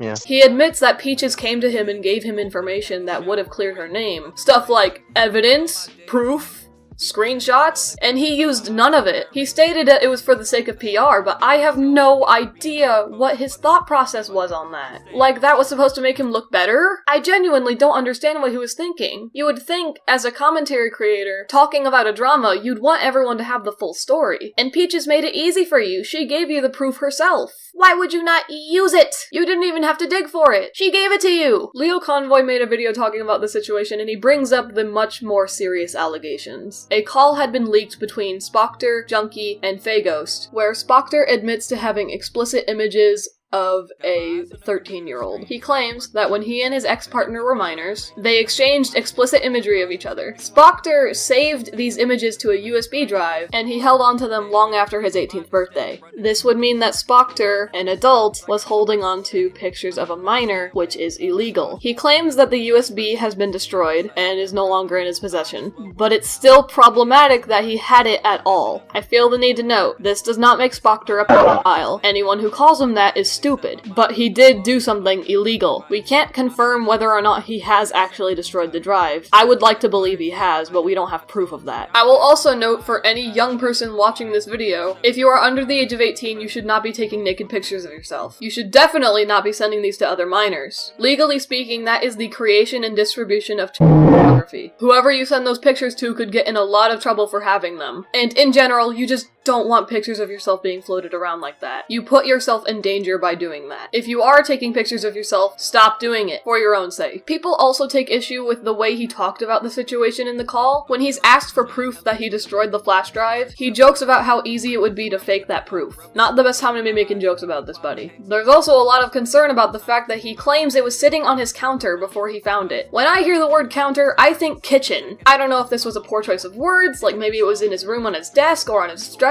It sounds like it was on a counter, which means it was out in the open. I would like to play devil's avocado and just say it was a poor choice of words. Maybe he was roaming about his room, found it in a more remote location, and then thought that he should destroy it. That's what I'd like to believe. As to why he has it, I would also like to try playing devil's avocado and just saying he forgot about it. He saved the pictures onto a USB drive as a minor, he forgot about it until he turned 18. After his 18th birthday, he found it and decided he needed to destroy it. I can believe that. If that is the case, that's something he definitely could have clarified. Instead, what he chose to do is make a community post. He made a community post stating that Hopeless Peaches and Lyle Convoy were just as bad as Pentagrin and Stories. Now, I would state that these two situations are nowhere near the same. Pentagrin and Stories were maliciously plotting against Spockter in order to take him down. They made up false allegations to make him look bad, and when it didn't work, they vanished. They had no proof, but people somehow believed them anyway. Hopeless Peaches was directly harmed by your actions. She has proof, and she has lots of it. She has recordings of you admitting to the things you did. Lyle has recordings of you admitting to the things you did. Your own words are being used against you. They aren't spinning the story. You told them the story. He says Lyle and Peaches tried to call him a which they didn't do. Spockter claims that him and his ex-partner were groomed into being sexual with each other, and that's what led to him holding the USB drive. I can't confirm whether or not this is true. I don't think it's unbelievable. I have no reason to believe he hasn't been groomed, but I also don't think it matters that much. Illegal behavior is still illegal behavior. You held on to that USB drive past your 18th birthday and tried to cover it up. You admit in the call that you had between Junkie and Phagos that you contacted Ponder Sprocket in hopes that she would defend you. You admitted to her what you had done, and you were expecting her to, cover your ass? Again, I'm willing to give you the benefit of the doubt. I can believe that you just forgot about it or something. I don't like thinking that people are bad people, but you are not doing yourself any favors. He wants to chalk this up to him being young and stupid and not knowing any better, which I can completely understand. But running away and deleting your channel and your Twitter is not how you make yourself look any better. It looks like you got caught and you're running away. In this post, it also seems like he's trying to confirm that theory I had about this just being him forgetting about it. Once again, I'm willing to believe this is the case, but the fact that you up and left is gonna make people think otherwise. I understand that you want to leave YouTube. You want to quit commentary. It's been a drain on your mental health. I can respect your decision. This whole situation is probably not helping with that. I don't know if it's super reasonable to expect you to make another video explaining yourself. I don't know if it's reasonable to ask you to make more content when you've noted that it stresses you out this much. If you do come back,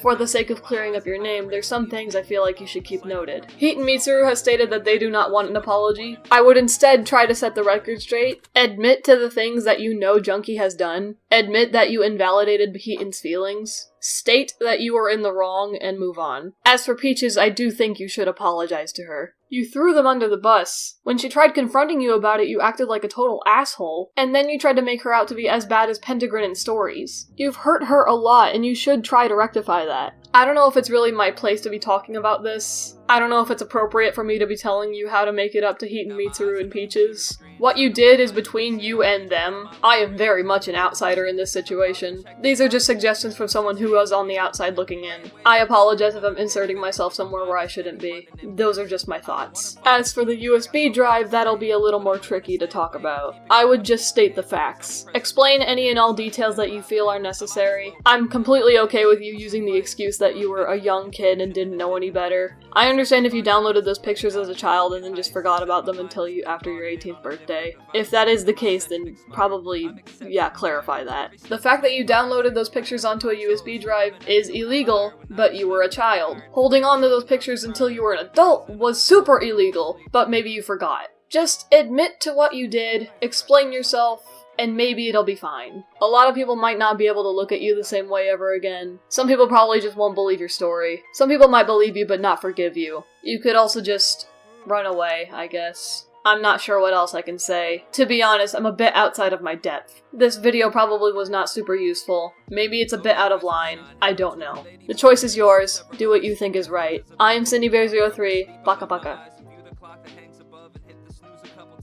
Editing Cinny here, trying to make note of something that I didn't really think about or talk about in the video. This video's been in the works for a while. I got grounded in the middle of editing it and then going back to editing. I was watching some more videos talking about the Spoctor drama. And Spoctor just seems like a bit of a liar. No, probably a lot of a liar, actually. He's been caught lying about really weird things, which calls literally everything he says into question. Lying about things as stupid as not knowing what the term white lies means. In the video where he's talking about Heat and Mitsuru, he describes Junkie's actions as telling many white lies. And then when called out for it, he claims that he didn't know what white lies meant. He even claims he thought it meant the opposite. Despite the fact that he calls them many, he says that he thought it meant a big lie. Again, Heat and Mitsuru pointed this out, but I'm just now, thinking about it. Also, when Just a Robot confronted him about the Peaches thing, mainly using footage from the grooming video as B-roll, Spoctor claims he never actually saw the video, he just downloaded it, which is extremely hard to believe. I'm pretty sure he's lying about that too. If not, that's just super stupid. But yeah, if he's gonna lie about something that stupid, I have to wonder what else he's willing to lie about. I'm not gonna go back on anything I said in this video about giving him the benefit of the doubt on certain things. I still think some things could be easily explained, but now, unfortunately, I don't know if he's ever gonna tell the truth. If he ever makes a response, I'm gonna have to look at it with a lot of skepticism, because now he's proven that he's willing to lie. I don't think Spoctor Theory is a good person. At least not right now. He definitely has the chance to redeem himself in the future if he wishes to. He can do that on his own time if he needs to. He doesn't have to come back to YouTube. He doesn't have to make a response video, but if he does, I'm gonna have a harder time taking him at his word. I'll have to take his video with a grain of salt. Once again, I'm Synnibear03.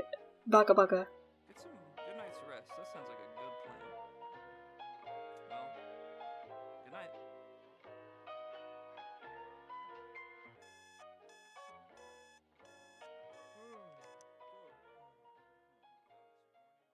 Oh, I remember you. You're Scootaloo Loves Sans. Heh.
I got a new microphone, let me know if it sounds better. Yesterday, while I was at work, doing my job, I got a notification that Spockter had uploaded. And I thought, hey, you're not supposed to do that! He's supposed to be dead! Yeah, weird. I watched the video just to see if it would have anything to do with anything relevant. It doesn't, it's just a normal video essay. The disappointment I feel is immeasurable, and my day is ruined. As soon as I saw this, I thought, I have to make a video about this, I have to make a video about this, I have to make a video about this. And it is now the next day. I have like 12 minutes before I have to go to work. I will make this quick. Spockter does not bring up the allegations once in this entire video. He doesn't bother trying to defend himself, although there are some people in the comments saying that he was being really sneaky with his wording. The essay is about self-love and why it's difficult for people to love themselves. I don't care, I don't care. In my last video, I got a bit of criticism for trying to give Spockter so much leeway. I was trying to present any and all possibilities because I know not everything is black and white. There's still the possibility of him defending himself. Although, I'm gonna be honest, after this, I don't trust him at all. The situation itself has proven that he is a liar. He lies about really weird things. He acts like a jerk when people try to call him out. His pinned comment on his own video feels extremely inappropriate. He is very clearly not taking this seriously. Spockter, you were accused of holding child pornography. Now is not the time to be joking around acting cute. You hid your channel after things got really bad, and once you're back, you're doing this. I don't think I can give you that leeway anymore, man. The fact that you just came back and you're already confident enough to start joking around when you've been accused of some really horrible things, you don't even address the things you were accused of, you're acting all quirky in your pinned comment, and you're ignoring all the comments chewing you out. This is gross. Did you upload a new video just to make people mad? Get extra money? This video is monetized, by the way. Or are you actually so stupid that you thought you could sweep this all under the rug and we'd forget about all this? Did you actually think you could come back and we'd accept you with open arms, without you even putting in the slightest bit of effort? Unfortunately, you did get some AdSense out of me. I'm really disappointed. I gave you the benefit of the doubt, I gave you leeway so you could try to defend yourself. I made excuses for you that sounded reasonable, and you've spat on it. What is wrong with you? Address the allegations or don't come back. We don't want another video essay, we want answers. My name is Synnibear03. Spockter, go back to sleep. So that was a pretty short video. There's just not much I can say when Spockter is being blatantly stupid. Spockter unhid his channel and only 10 of his videos are up, 2 of those being Peach's drama videos. It's really strange, but I guess at least my video isn't up there anymore. While we are all here in the outro, I want to bring up something that's happening in my personal life. If you don't care, then you can just leave. But I just need to vent real quickly before I go. I'm moving out soon. My original plan was to move out in January, but things have changed. I'm going cross-country to pick up my friend, so that we can roommate together. They've been an online friend for a long time, and they've been dealing with a really unsafe living situation for a while now, so I want to go get him. My family has been really adamant about me not doing this, though. They already hated the idea of me moving out so soon, but they hate my roommate even more. They don't like that I'm driving cross-country to go get him. I understand they're worried for my safety, but the way they've gone about being worried has been really stressful. I need to go on this road trip, I need to help my friend, and I need to make my own decisions. I need to get out of this house. And I could never tell them in the moment that what they're doing is hurting me. As much as I love them and they love me and I know they love me, they hurt me, not physically but with their words. And they mock me for being hurt by what they say. I hate living with them, and I don't see a way how I can get them to see that. I love them so much, but I can't stay here. On November 3rd, I'm going to get my friend, and when I come back from that trip, I will not have a house. My parents have tried everything to keep me here, but I'm not staying. I need to leave. I've been trying for the past few months to get a job that pays better so I can be qualified for an apartment, but that might not happen fast enough. Right now I'm looking into shelters in my area, so I can safely house me and my roommate. I'm hoping that we'll both be able to live a normal life together, and we can help each other, and maybe I can show them the love and understanding that they never got, and I can feel good knowing that I'm helping my friend and they are proud of me. Because he's the only person who tells me that they're proud of me. I feel alone. I haven't mentioned any of this on social media. I wanted to bring it up now. I feel really weird saying this, but if you want to support me financially, I'll leave my Ko-Fi and PayPal in the description of this video. It would legitimately help me a lot if you just gave me some money. I've been stressing out about this for a long time, months actually. I'm stressing out so bad that I'm having nightmares and I'm hallucinating a lot. I want this all to be worth it. I just wanted to give an update, I guess, on me.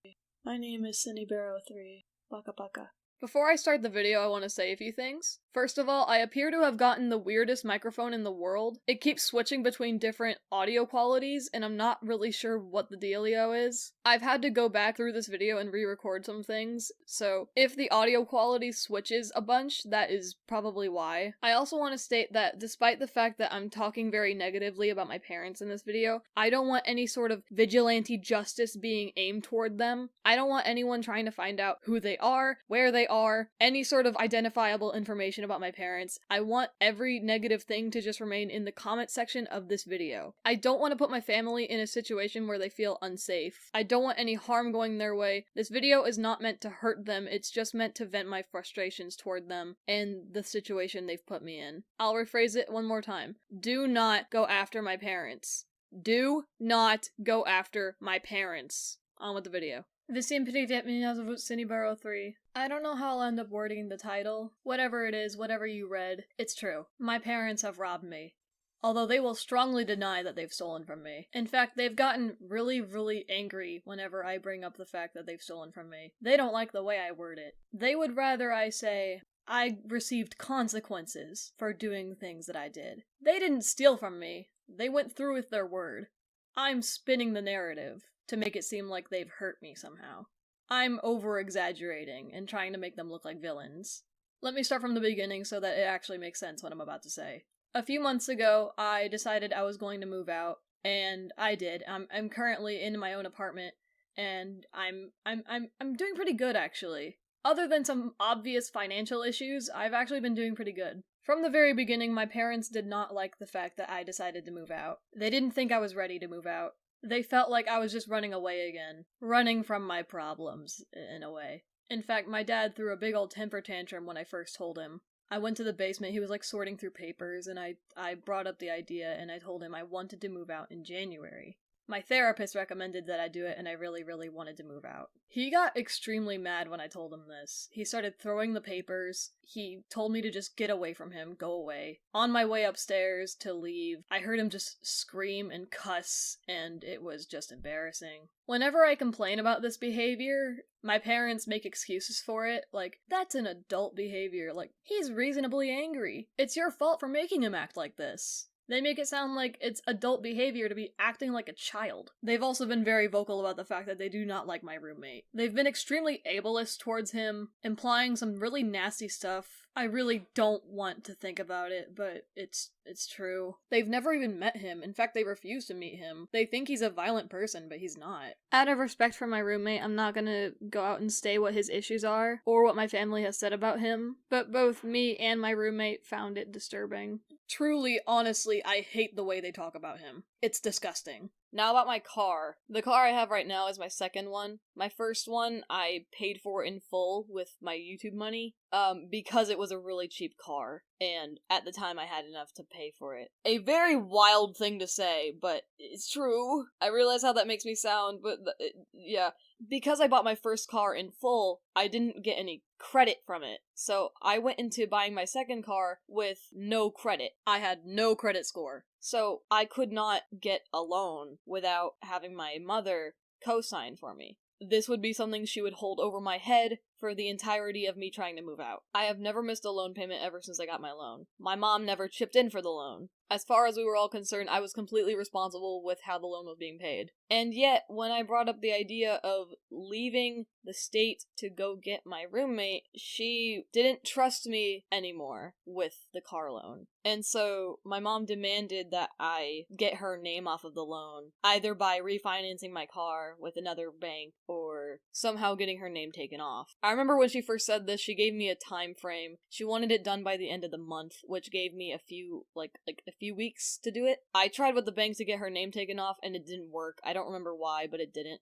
And When I tried refinancing the car at the very same bank, I went like a couple weeks thinking I was making progress, and then at the very last minute they told me that they couldn't actually give me a different loan because I wouldn't qualify. And I believe the only reason I wasn't able to qualify was because they found out I was trying to move out of my parents' house. And so they didn't trust that I would be able to make the payments. And by that, I don't mean that I, like, sprung it on them. No, I told them that I was trying to move out, and they calculated that, and they found out I wouldn't be qualified if I tried to do that. So I didn't qualify for the loan. At that point, it was way too late for me to go to a different bank in order to see if they would give me another loan. I had run out of time. The thing about my mom is I hate her. And sometimes it feels like she hates me too. She might say she doesn't, and I'll believe her that she thinks she does, but honestly, it feels to me like my feelings. These are my feelings speaking. It feels like she has some sort of vendetta against me. I knew for a fact that she wasn't going to give me any sort of leeway. She told me at the end of the month if I didn't have another loan, then she would be taking my keys, and she would be returning my car. So I panicked. I cried a lot, and I went to my dad with this knowledge, and I told him what the bank told me, and I said that I knew my mom was not going to give me any sort of leeway, and she was going to take my car. My dad agreed with me, and he said he wasn't going to help me. He felt no pity for me, he said. He wasn't going to help me, neither was Mom. I was alone. It felt like I was going to lose everything. Back at that house, my car was pretty much my only chance at freedom. It was the only thing that could have carried me to my new life, and it was being threatened. I cried in front of him, and I remember having, like, some contingency plans, like, thought up in my head, like, at that split second, and I said, I'll just get a U-Haul, and my dad said, good luck renting one at 20.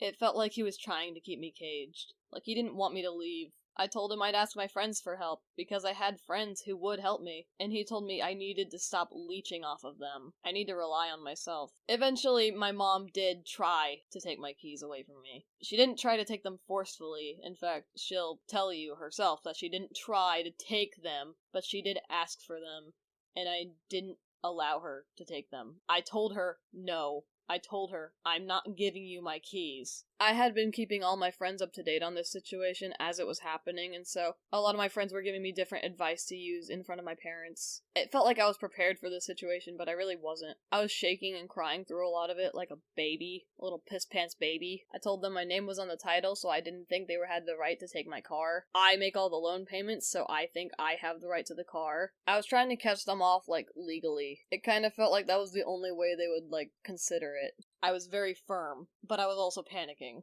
She never, ever did anything physical, but I felt like she could have, and that scared me. When they realized I wasn't going to give up, my parents went outside and they talked to each other, and when they came back inside, they told me, I can just keep the car, but if I ever missed a loan payment, then they would take legal action. To me, I thought that was just fine, because I've always been responsible with my loan payments, and so I wasn't going to miss a payment, and so they wouldn't have to worry about that, and I wouldn't have to worry about them taking my car. The very next day, they sat me back down again and asked me if I thought I was hot shit. They checked through all the paperwork on my car, and they found out that they actually did have the right to take my car, but they weren't gonna. They made me panic thinking that they were gonna take my car and I was gonna lose my freedom all over again. I went to them thinking that I had, like, all my legal stuff set up, and that, like, I knew what I was talking about, I knew what I had, but they just knocked it down and didn't do anything with it. They wanted me to know that I had no control in this situation. It felt very sociopathic, really manipulative. But then, I must have missed this part, because they're insisting that what they actually said, or maybe they said this later, I don't know, must say a lot about me, maybe I just don't listen, but they insist that they promised that they would take my money and pay for my loan if I went through with my plan to leave the state and pick up my roommate and come back. Now,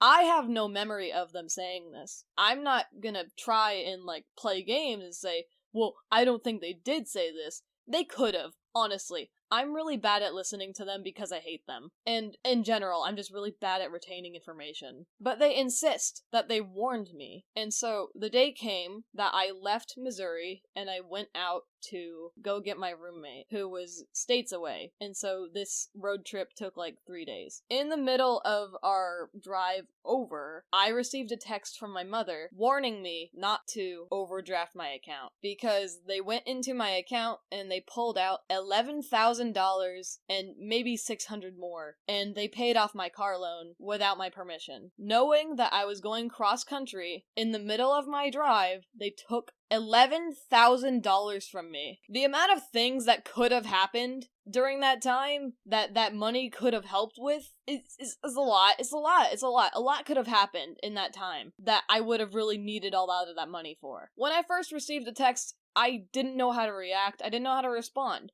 I was just dumbfounded. It felt not real. It didn't fully hit me until later on. Then I realized that I was now lacking my entire savings account. I was about to enter this new chapter of my life with no money. Here's the thing. I have been a YouTuber since I was like 12 years old. I started making money on YouTube at 13 or 14 years old. I set up a bank account, and my father has access to that bank account because when I made it, I was a minor.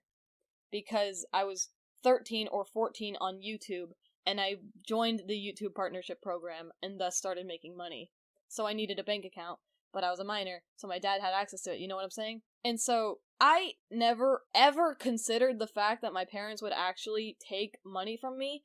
They've done it before, but they've always asked. They've asked if they could take money, and they've always given it back. Not this time.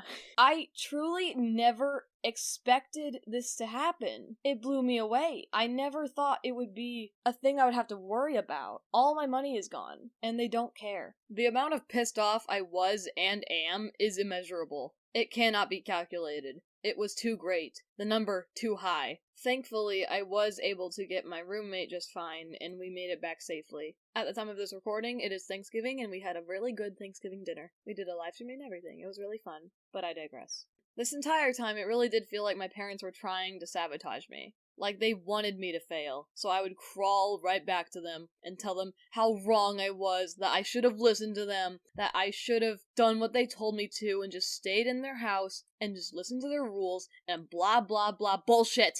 This felt personal. What's worse about this to me is just the fact that they don't care. They really do not see the issue in what they've done. Like I've said, they don't like that I call it stealing. But the money went back to you. It went to pay off your car loan. I don't care.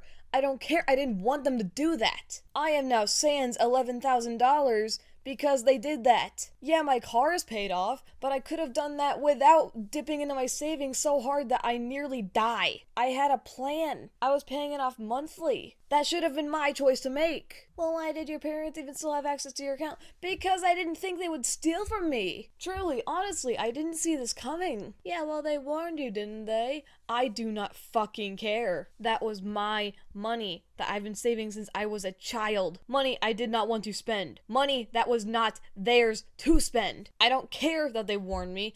I don't care that it went back to my car.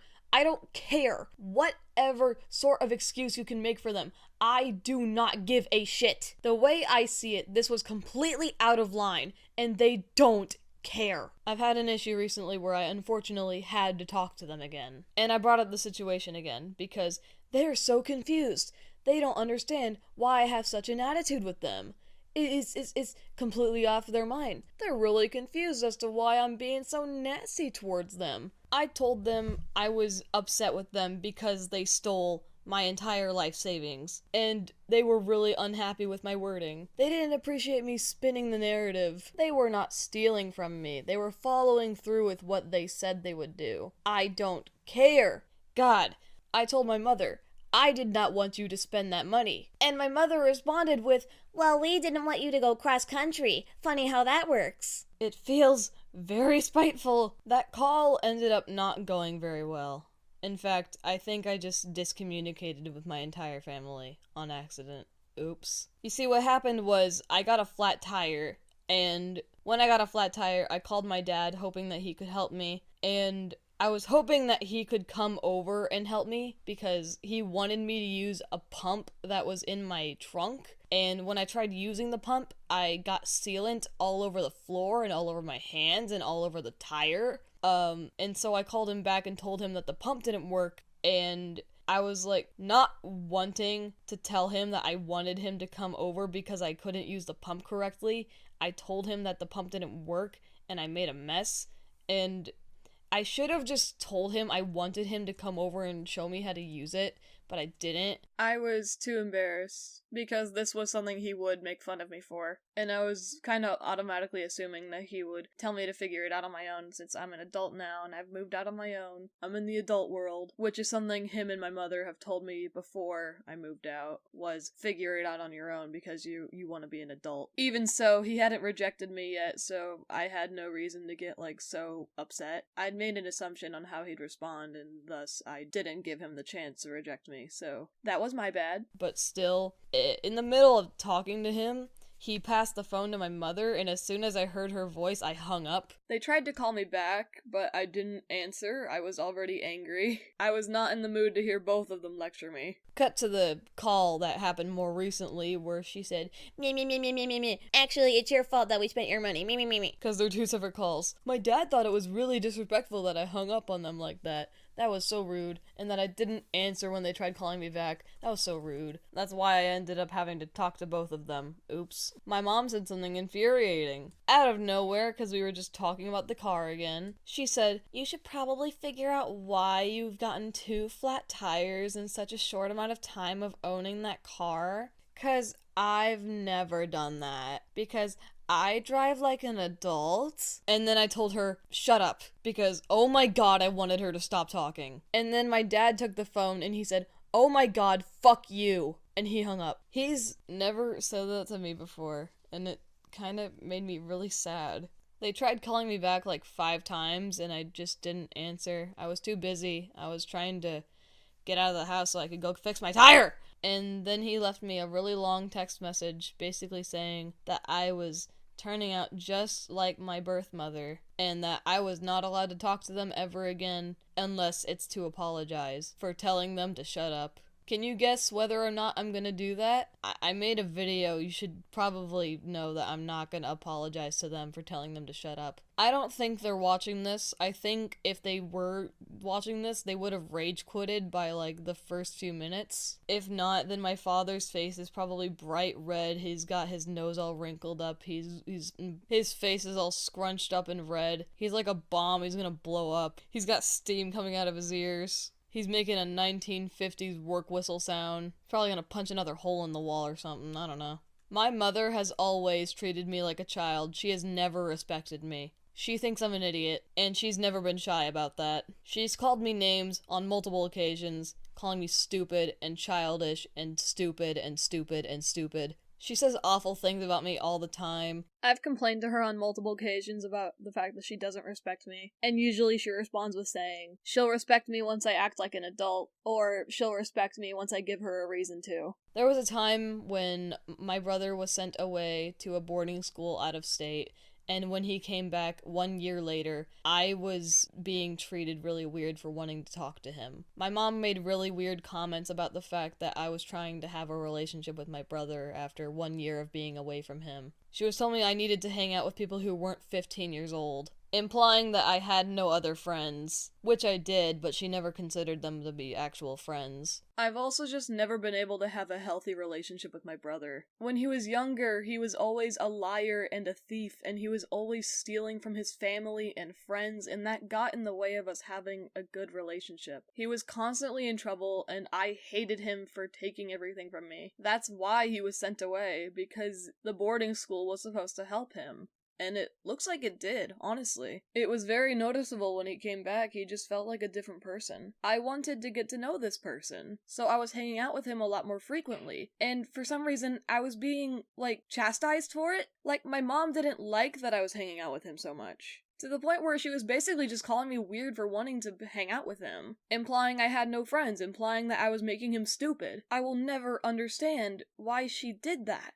On one occasion, she even pulled me aside and she insisted that I was bringing my brother down. She told me that he's finally able to have adult, mature conversations, and whenever she hears him talk to me, it feels like he has to quote-unquote dumb himself down to talk to me. I feel like what sparks this is mine and my brother's appreciation and love of fictional media, animation, and comic books. Both me and my brother love watching shows and cartoons and animation, and we both love reading comics. We both love getting sucked into fictional stories that in the real world do not matter. It's fun for us. And my mom has always had a sort of disdain for it. She thinks it's childish and stupid. And she has not shied away from telling us that she thinks our interests are dumb. She's told us before that, like, as a child, she just did not care for TV and cartoons. I don't understand that at all, but that probably is just because TV shaped my childhood in a lot of ways. But in all honesty, I don't think that gives her the right to just, like, call us dumb for enjoying things. Honestly, my mom feels like the type of person that would say that cartoons are just for kids, even if you showed her a lot of the adult stories that are told with animation. She would watch Grave of the Fireflies and still go on to say that animation is just a tool to tell children's stories. Which, she also thinks anime is worse than Western cartoons because she just thinks anime's annoying. Here's another story. Once upon a time I made a lot of cupcakes for my boyfriend. I made 24 cupcakes. I gave half to his family and I wanted to keep the other half so I could give it to my family. They were very intricately designed cupcakes. Cupcakes that usually take 2 days to make because you have to make the cupcakes one day and then decorate them the next day. They take a lot of work and they're very time consuming. The decorations were the most time consuming part. For anyone wondering, they look like this. They're adorable, they're delicious, but they take forever to make. It was taking a lot longer than normal for me to get them all to different family members, and my mom was getting increasingly more pissed off about the fact that they were on her counter. At some point, she was doing something downstairs, and I was upstairs in my room, and she was moving around things on the counter, and she moved my cupcakes, but then I guess the plate bent, and so the cupcakes fell on the ground, and I heard my dad come in and say, "What the fuck?" And in response to that, she picked them up and threw them at my dad. My dad yelled some really not cool things at her. One thing I could agree with was him calling her a miserable person, because she is. I came downstairs and I saw my cupcakes being strewn across the floor. They were like coming out of the kitchen. I didn't know what to do. I didn't know what to think. My mom called me down and was trying to yell at me about something else. Like, I guess maybe I didn't clean the counter good enough, because I did clean the counter. And my dad was telling me to go back upstairs, and my mom was trying to yell at me about the counter, but my dad told me to go back upstairs, and it was just a lot happening, and I got overwhelmed, and I just went away. And I know my mom called me a child. The funny thing about that is that both my parents defend that behavior because it was my fault, apparently, that she did that. And while I would call that childish behavior, they would say it was just because I pushed her to her limit, and then this was my fault, basically. Like, all of this that happened, it was because of me, because I upset my mom. And that's why she threw my cupcakes on the floor and threw them at my dad. It was all because of me. If I did that, if I ever threw cupcakes at my parents, or just had any sort of tantrum to begin with, I know for a fact that they would make fun of me. They'd call me a toddler, having a little toddler tantrum, because that's exactly what it is. When they throw their tantrums, they always have an excuse for it. But when I have an interest they don't like, if I make a mistake, or if I just don't know things, or I have, like, bad social awareness because I have autism, they will call me names. I am always wrong. I'm wrong if I ask questions, I'm wrong if I don't and just assume things. I'm wrong if I sit there and stare at them while they lecture me, and I'm wrong if I try to interject at any point. I knew for a fact if I said anything wrong, I had the possibility of my things being taken away, the things I used to make my art. Anyone who's been on my channel long enough will know that I got grounded constantly. I was constantly having my things taken away. Things that I paid for with my own money. I paid for my phone. I paid for my computer. I was grounded at some point and I bought a tablet so I could draw on my tablet because I was running out of space on my phone. And I had the tablet taken away from me even though I had just paid for it. When I was still in high school, they promised me that once I graduated, they would stop treating me like this, and they never followed through with that. They kept up with it for at most a few weeks. 2 of the things they promised was that I would no longer be grounded and they wouldn't take my things away anymore. But after a few weeks, they started doing that again. And it didn't matter what I said about it. I could tell them, "Mom, I'm 18, 19, I'm 20 now, and you're still taking my things away." Or, "Mom, Dad, I paid for those things, I don't think you should be taking them from me." They would either call me a child, or they would tell me that I live in their house and thus I must live with their rules. I am always wrong. I have another thing I want to discuss. During a lot of my move, my parents have been continually comparing me to my birth mother. A lot of you don't know I have a birth mother. The mom I have been referring to up to this point has been my stepmom. Namely, they've been comparing me to her because she, quote, trusted too many people. They're referring to this whenever they talk about me wanting to move in with my roommate. I've said they don't like my roommate. They've been incredibly ableist toward my roommate. When I was a child in the custody of my mother,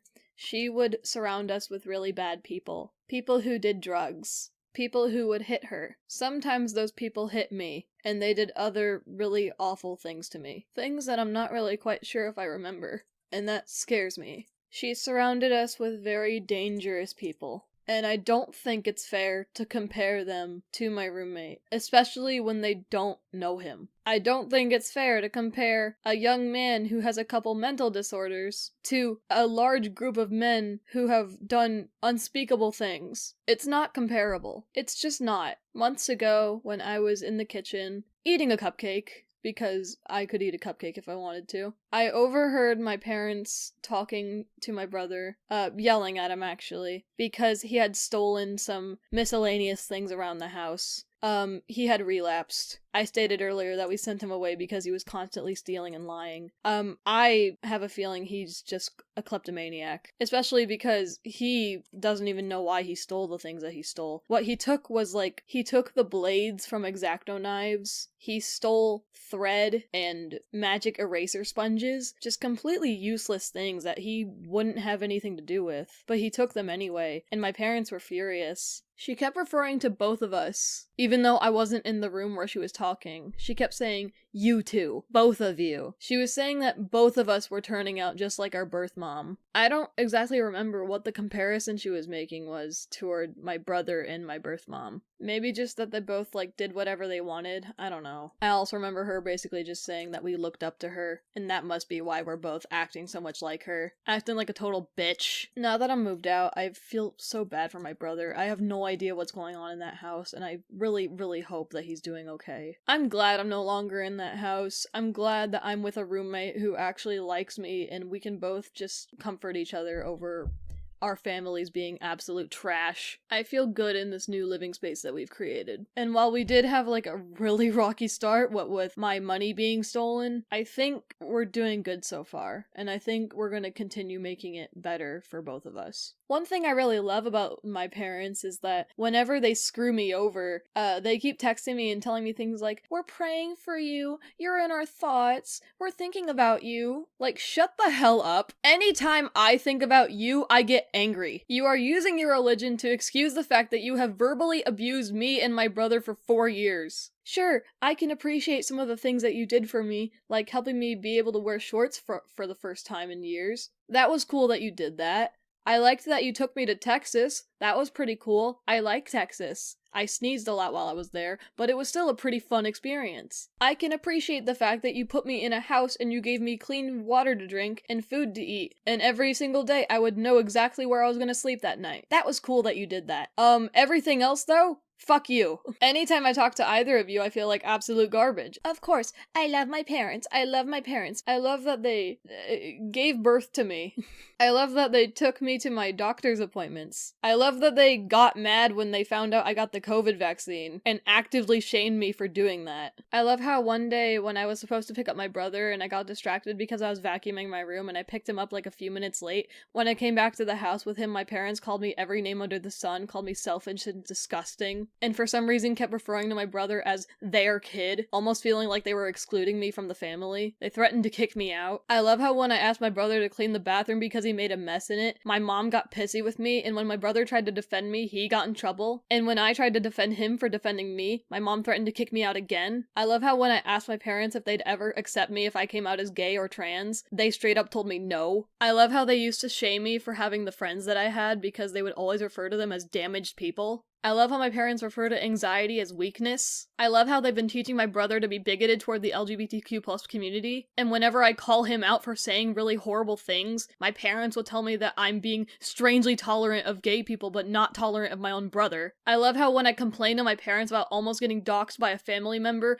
my mom said I wasn't that important. I love how they threatened to kick me out anytime I didn't want to go to church. I love how they call me names because I don't want to go into the auditorium of the church because it's so fucking loud, and as As soon as I started going by myself, I stopped going into the auditorium. I love how when I went to church with my boyfriend and I didn't want to go inside, I stayed in the parking lot and my dad left in the middle of service to track me down and yell at me in front of my boyfriend. I love my parents, but I'll choose to love them from a distance. I don't want to ever talk to them again. If I do have to, it'll be to say, I love you, Merry Christmas, Thanksgiving, whatever holiday happens. It'll be to say, can I have my desk back? Can I have some help with my taxes? Can I talk to my brother, please? I'm not sure if I'll ever really want anything more than that. And if they feel hurt by that, I honestly don't care. And if they don't want to have that sort of conversation with me ever, and they just want to not talk to me ever again, that's fine too.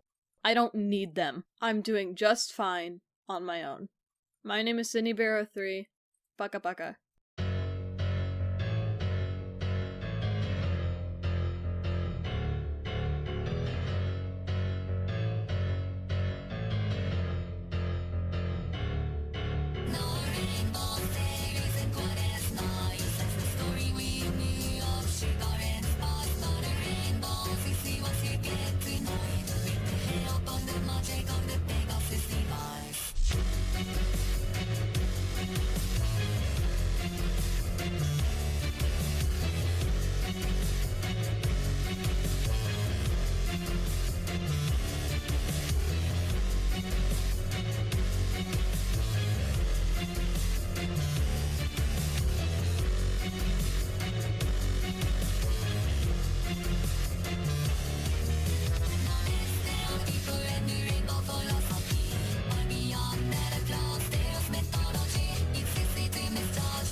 So, what's playing at the famous Sydney Opera House tonight? Something Vile won't care to see if they decide to show. Carmen. Whoa, good sign or bad omen? Depends. Don't most operas have tragic endings? Like I ever sat through one. But check it out. This Carmen's a She likes to wear red.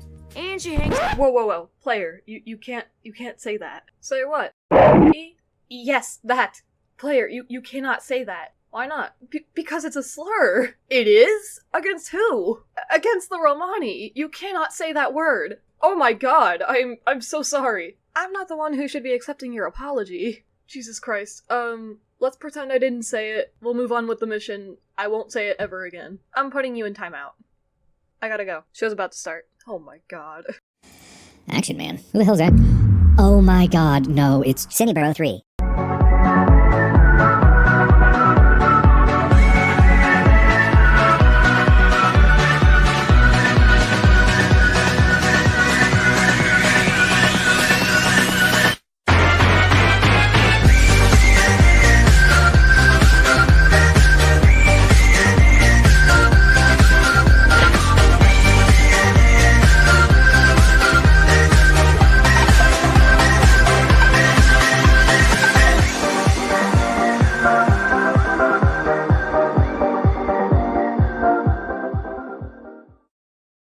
Action Man. Who the hell's that? Oh my god, no, it's Synnibear03.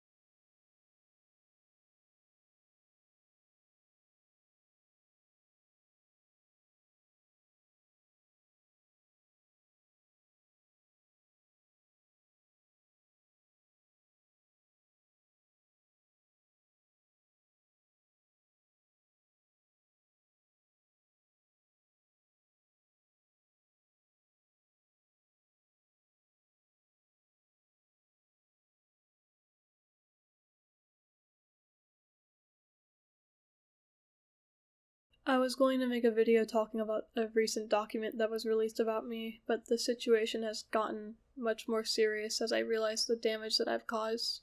I have been an irresponsible content creator, and I've been acting inappropriately towards my fans. This alone is enough for me to realize I need to make sweeping changes to how I conduct myself and how I interact with my fans. But the most serious thing I've done is I've groomed a minor. I became friends with a 14-year-old after I made a mental note to myself to not become friends with minors again, and I overshared with them. I shared graphic, explicit materials with them when I shouldn't have. I groomed this child, and I knew what I was doing was wrong, and I betrayed everyone who looked up to me. I betrayed my friends. I've done the worst possible thing I could have done, and I'm suffering for my choices. I don't know if I can ever come back to my platform, and it's my own fault. I'm going to seek therapy. I'm stepping away from my social medias, and I'm going to try to figure out why I felt it was appropriate to talk to my fans this way. I don't want to hurt anyone. I don't want this pattern to repeat itself. I want to be better. Nothing I do will ever make this right, but I want to make sure it never happens again. I'm sorry to everyone I've ever made uncomfortable with my sexual content. I'm sorry to the victim I groomed. I don't want to say their name, I want to protect their identity. I'm sorry for what I've done. I'm ashamed of myself for doing this and hurting everyone. I'll be closing my Discord server. I'm shutting down my Patreon. I won't be posting my art. If I ever come back, it will be years from now. Once I've gotten better and once I've made sure that I can be responsible with the platform I've created. I feel so sorry for Jack. When he learned what I had done, he cried. And he doesn't feel safe living with me anymore. I've hurt him so much. I don't know why I did this. He doesn't want to support me anymore, and I don't blame him. But I love him so much, and it pains me that I've made him feel like this. All I ever wanted to do was help him and give him a safe environment to live in, and I failed him. I don't want to make it out like I care more about hurting Jack than hurting the victim. I'm deeply upset that I hurt the victim, but Jack is my best friend, and I can't believe how much I betrayed him. He's been hurt so much by his abusers, and he learned that I did the same thing that they did to him. I can't forgive myself for breaking his heart like that. It breaks my heart to see him so distraught. I don't want anyone to try to defend me. I don't deserve your pity. I'm not the victim here. I did this to myself. Pray for my recovery. Pray that I get better and never do this again. I'm so sorry I did this.